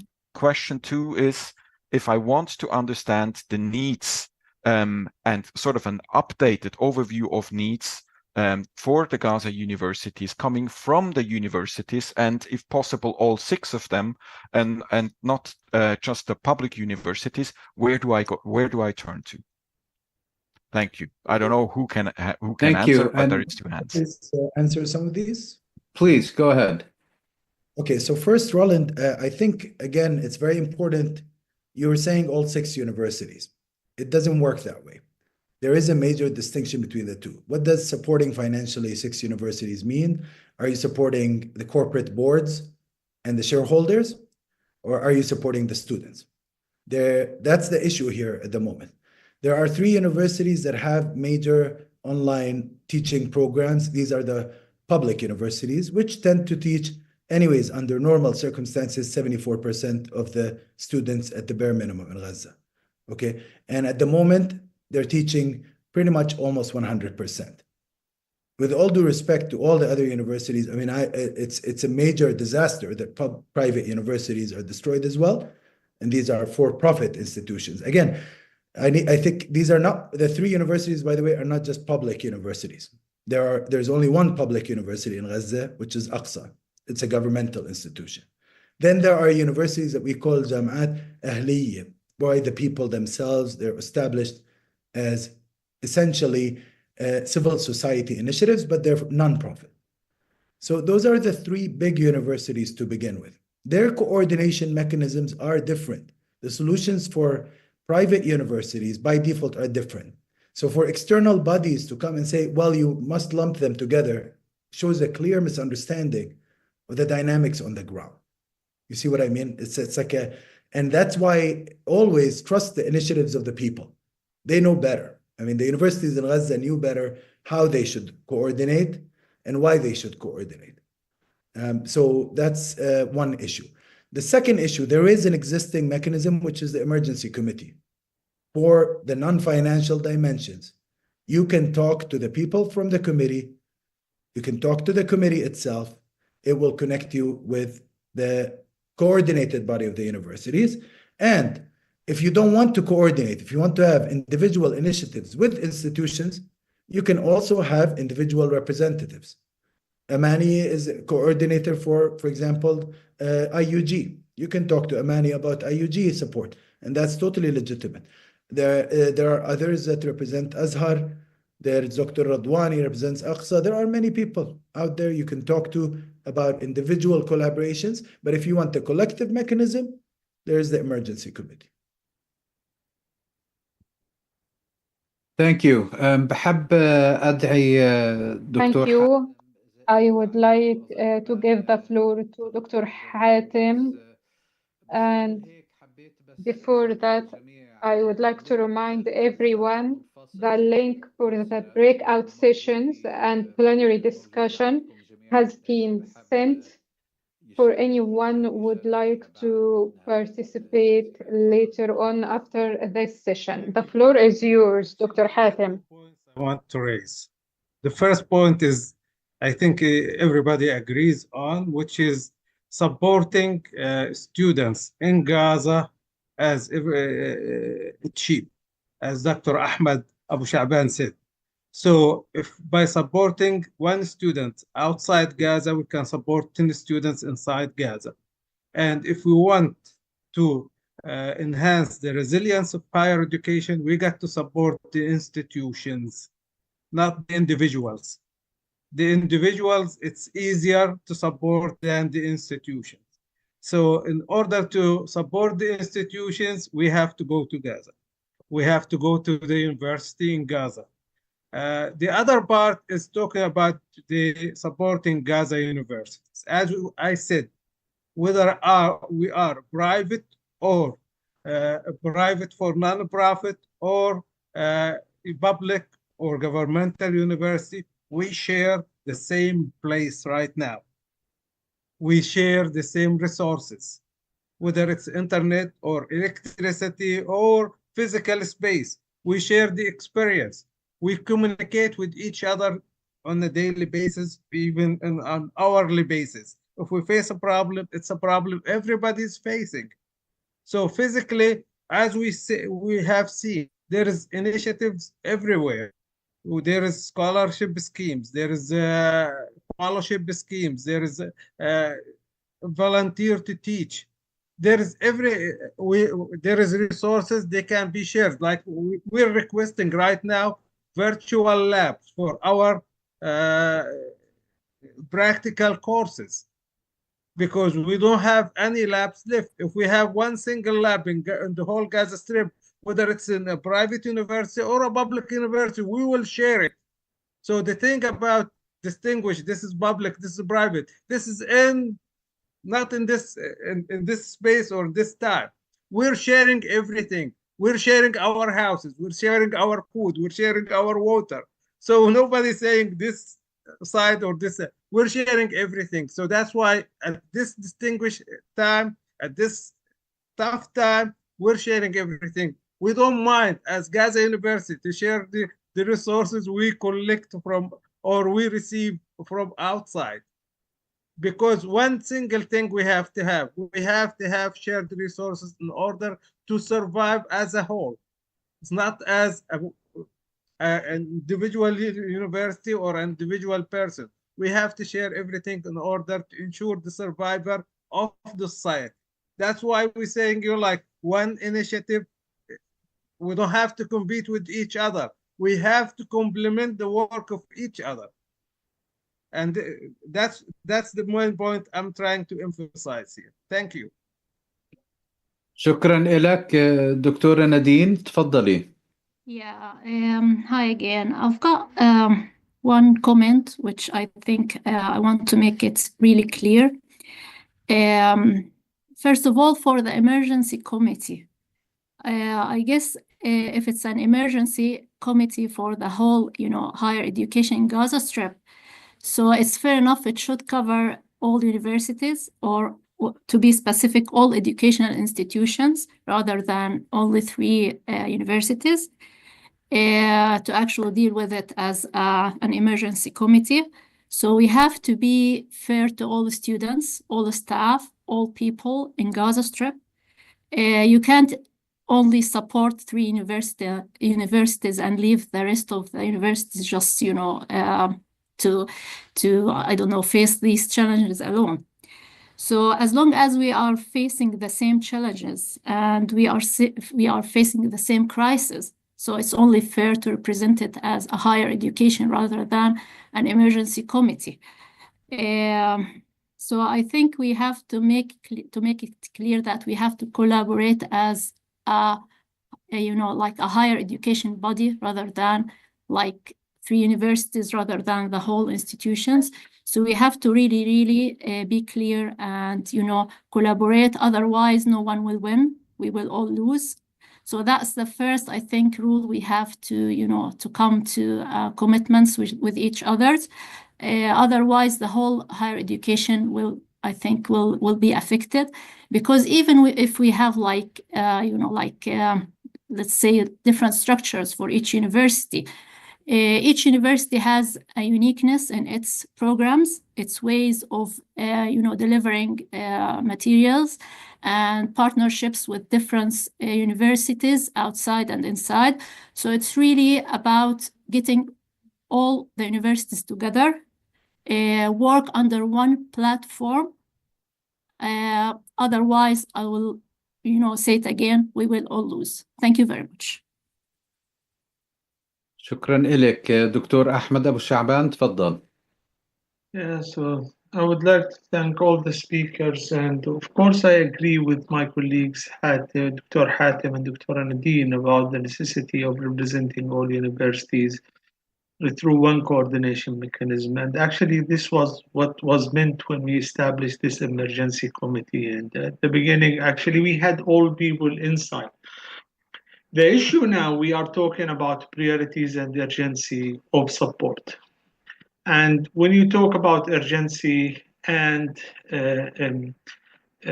priorities, you think about the public universities because they are serving, and they were actually starting with online education. The question, at the beginning, we were facing really a significant challenge and even threat, because as maybe Roland was describing, that when you talk to, at that time when we were talking to any donor, they were said, what? Universities in Gaza? There is no universities in Gaza. And they started to initiate different initiatives that actually working at the elements of the system, neglecting the system or trying to substitute the system. And therefore, at the emergency committee, we said, no, we are there. We will resume online education. And this is the initiative that was started by the main three universities. At the time, even at the private universities, we understand the context. Even like the owners of those universities announced that it is over, and they were asking even the workers there to find somewhere else, and they are not responsible for that. We understand this is a private sector. This is, of course, a profit-oriented organizations. We understand this, but we think actually in our emergency committee, we are thinking to bring those private universities, and all together we can formulate something together to reflect the needs of different institutions and prioritize what is actually urgently needed at this current phase. That does not mean we exclude anybody. We open the space for everybody to come, to join, and to work together. Because what I really don't like about having kind of a parallel coordination mechanism, this will just create a situation where we have actually fragmented efforts, with actually also at those people who are trying to support, then we'll have a question, with whom should I work? Now, my invitation here, this is a very good space, we just invite everybody to come together, and we can work together to reflect what are the priorities of different, because even some of those private universities, even their initiative to support their students, because we touch that. I mean, like many of those students are coming to our universities and we offer them teaching. For us, we need all of them to work. We need all of them to get support. And this can be actually done through one coordination mechanism. The problem, yes, I agree, as Dr. Nadine said, either we work all together or we will lose altogether. And I believe we need actually to bring everybody around one coordination mechanism. We do not actually to have parallel coordination mechanisms that can harm the whole cause. Thank you very much. Thank you. Amani Al-Maqadma. Thank you so much. I just wanted to go back to the report and to the consortium mechanism that we were suggesting. Actually, I wanted to share that based on the European Commission approach in handling different challenges of the different developing countries or even in Europe. They started to work on this consortium model. And it doesn't mean that if you have established one consortium, each consortium has its own objective and its own people and its own staff. So sometimes this ad hoc consortium that is coming to address one intervention could work better than having maybe this sustainable long-term consortiums. This is like a point of discussion. What I'm suggesting is that universities are there, but different consortium and different needs are there. So why, like for example, we have this ISNAD project, ISNAD initiative. ISNAD is just for 3 universities with their community colleges attached to them to support student fees. Why we don't have another consortium, for example, for knowledge sharing, but with the same university, not with the, it's already there. It's from the universities and higher education institutions in Gaza. I'm not asking other places, but it's the way that this would enhance the collaboration mechanism, and this will, because it's sometimes maybe overwhelming to have one because we have the ministry, so it's sometimes we need to have this ad hoc representation to address specific needs. And sometimes one project or one initiative cannot address a specific need because the needs are massive. If we are just maybe thinking like this in this way, it's just like a suggestion. Do you think that this is reasonable to have this specific time a project to achieve something for universities and to have other consortium with different contact people who are taking care, for example, for the education, for the tents, for the reconstruction, another one. But still, it's the same universities. We are not changing the universities. But the point is that, and again, the universities' presidents are the ones who are signing these initiatives. But what is there is that we have this dynamic movement of consortiums. And this is actually, this is built on the inheritance from the European Commission approach in addressing, in their different programs, the EU programs like Erasmus, Tempos, FP7, Horizon, all of these. There are a lot of needs, but this maybe doesn't match, or let's say exactly the same thing for Palestinian universities in Gaza. It's just like a question. I'm just raising some kind of my thoughts loudly. Thank you. Thank you. We're already over time for this session. So with your permission, I'd like to invite Mazen, who hasn't spoken yet, to comment, and then also give Sam Milton an opportunity to respond if he would like to do so. Mazen, please go ahead. Thanks very much. I just wanted to respond to this issue of multiple consortia. Look, it's very important for everybody to recognize, and maybe I wasn't clear enough on this. A program, the ISNAD program, it gives the money into the hands of the administration of the universities for the universities to determine how best to revitalize the entire academic ecosystem, how to pay staff, are they going to spend some money on reconstructing laboratories, etc., etc. So key to ISNAD is not just solving the students' problems, but it's solving the universities' problems and giving power back to the 3 Gaza universities that are part of that program. The second thing I want to say is, from our experience of the Noor Orphans program in Gaza, one of the issues we are facing is that, according to our research, there are about 70 different initiatives around, on the ground, and some of them are real, some of them are not. It's confusing donors so massively that half of the work is just to fight the confusion. Of course, that's an extreme case. It's 70 different initiatives. I just want to say it is important if we find an initiative that looks sensible, that looks like it has scale, that looks like it can solve some of the key issues of trust, payment gateways, partnership. And in the case of ISNAD, we are talking about 70 to 80% of the student body is being represented. Then I would urge people to promote ISNAD as a central pillar of fixing or trying to help the Gaza universities. Thank you. Sam, would you like to respond to the issues that have been raised at all? Okay, then I see three of you still have your hands raised. So if I could please ask you to try to limit your interventions to just 1 minute. Abed, please go ahead. Okay, so I'll be very brief. The idea is not to reject supporting private universities.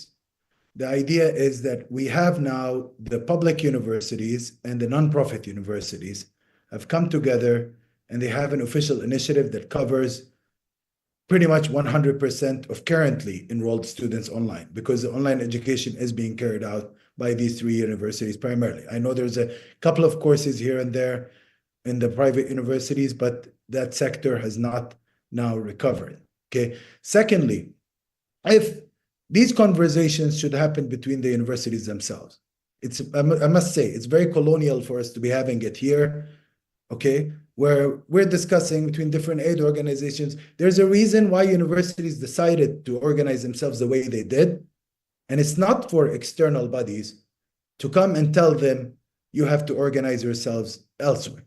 The main reason was when it came to initial fundraising support and coordination was that they couldn't come and say and tell donors, come and support a shareholder, come support a for-profit institution that has closed down. That's the initial. Now there might be new steps being taken on the part of the private universities. If they're not willing to take profit, if they're willing to support the students directly, they can come and have discussions with the other institutions in Gaza about coordination mechanisms. But this is not the forum for that. I'm actually very upset that we're having this conversation in this forum. I don't think it was appropriate. I think it distracted from the main thing. And I hope that Swiss Peace will not encourage this kind of parading of these issues in this way, because I felt there was pressure from you guys to head in that direction. Okay? There is a logic, a local logic to things. And it can't just be dealt with by impositions from the top. Thank you. Thank you. Before turning to Dr. Ahmed, Alex, I just realized I didn't give you an opportunity to weigh in on this discussion. Would you like to briefly comment? It's okay. I don't have anything to add. I don't want to take up time, but thank you. Okay. Dr. Ahmed, the final word is yours, but very briefly, please. Thank you very much. I think the nature of this genocide require to go together. This is not a normal war. This is a clear attempt by the Israelis to expel the Palestinian institutions. And the main representative of the Palestinian academic institutions are the public universities that are the main target is to expel the Palestinian people through expelling or destroying all institutions on the ground. And therefore, saving academic institutions that are public is a priority. And therefore, it was designed as a priority. You know, like most of the people working in those academic institutions, they have even this national interest and national cause. This is the difference between, actually, when you talk about any normal war, it is not Ukraine, this is Palestine. This is a settlement colonialism project that is trying to destroy our institutions. And we here all together to save our institutions. It's not to save ourselves, it's not to save our salaries, it's not to save even a private sector. No, this is to save institutions that are national institutions that mean to be destroyed by the Israelis. Thank you. Thank you very much. And on that note of commitment and determination by Dr. Ahmed, I'd like to thank all our speakers for a very insightful and enlightening panel. Thank you all very much. We will now go directly to the closing remarks. But before doing so, I'd just like to remind you once again that the link to the breakout sessions has been posted and should be available to all who wish to participate. And I'd like to invite Dr. Roland Ditley to give closing remarks on behalf of Swiss Peace. The floor is all yours.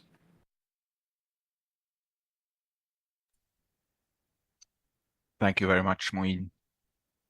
Before I head to the closing remarks from our side, as a point of, or as an organizational point, since we have been running late throughout the morning, and several of us have commitments right after, will not be able to go to the breakout rooms. I would also suggest that we are rescheduling this discussion. I think also the way the discussion went shows that we need a bit more discussions. I think there is a level of trust building that needs to be invested in so that we can move forward collectively.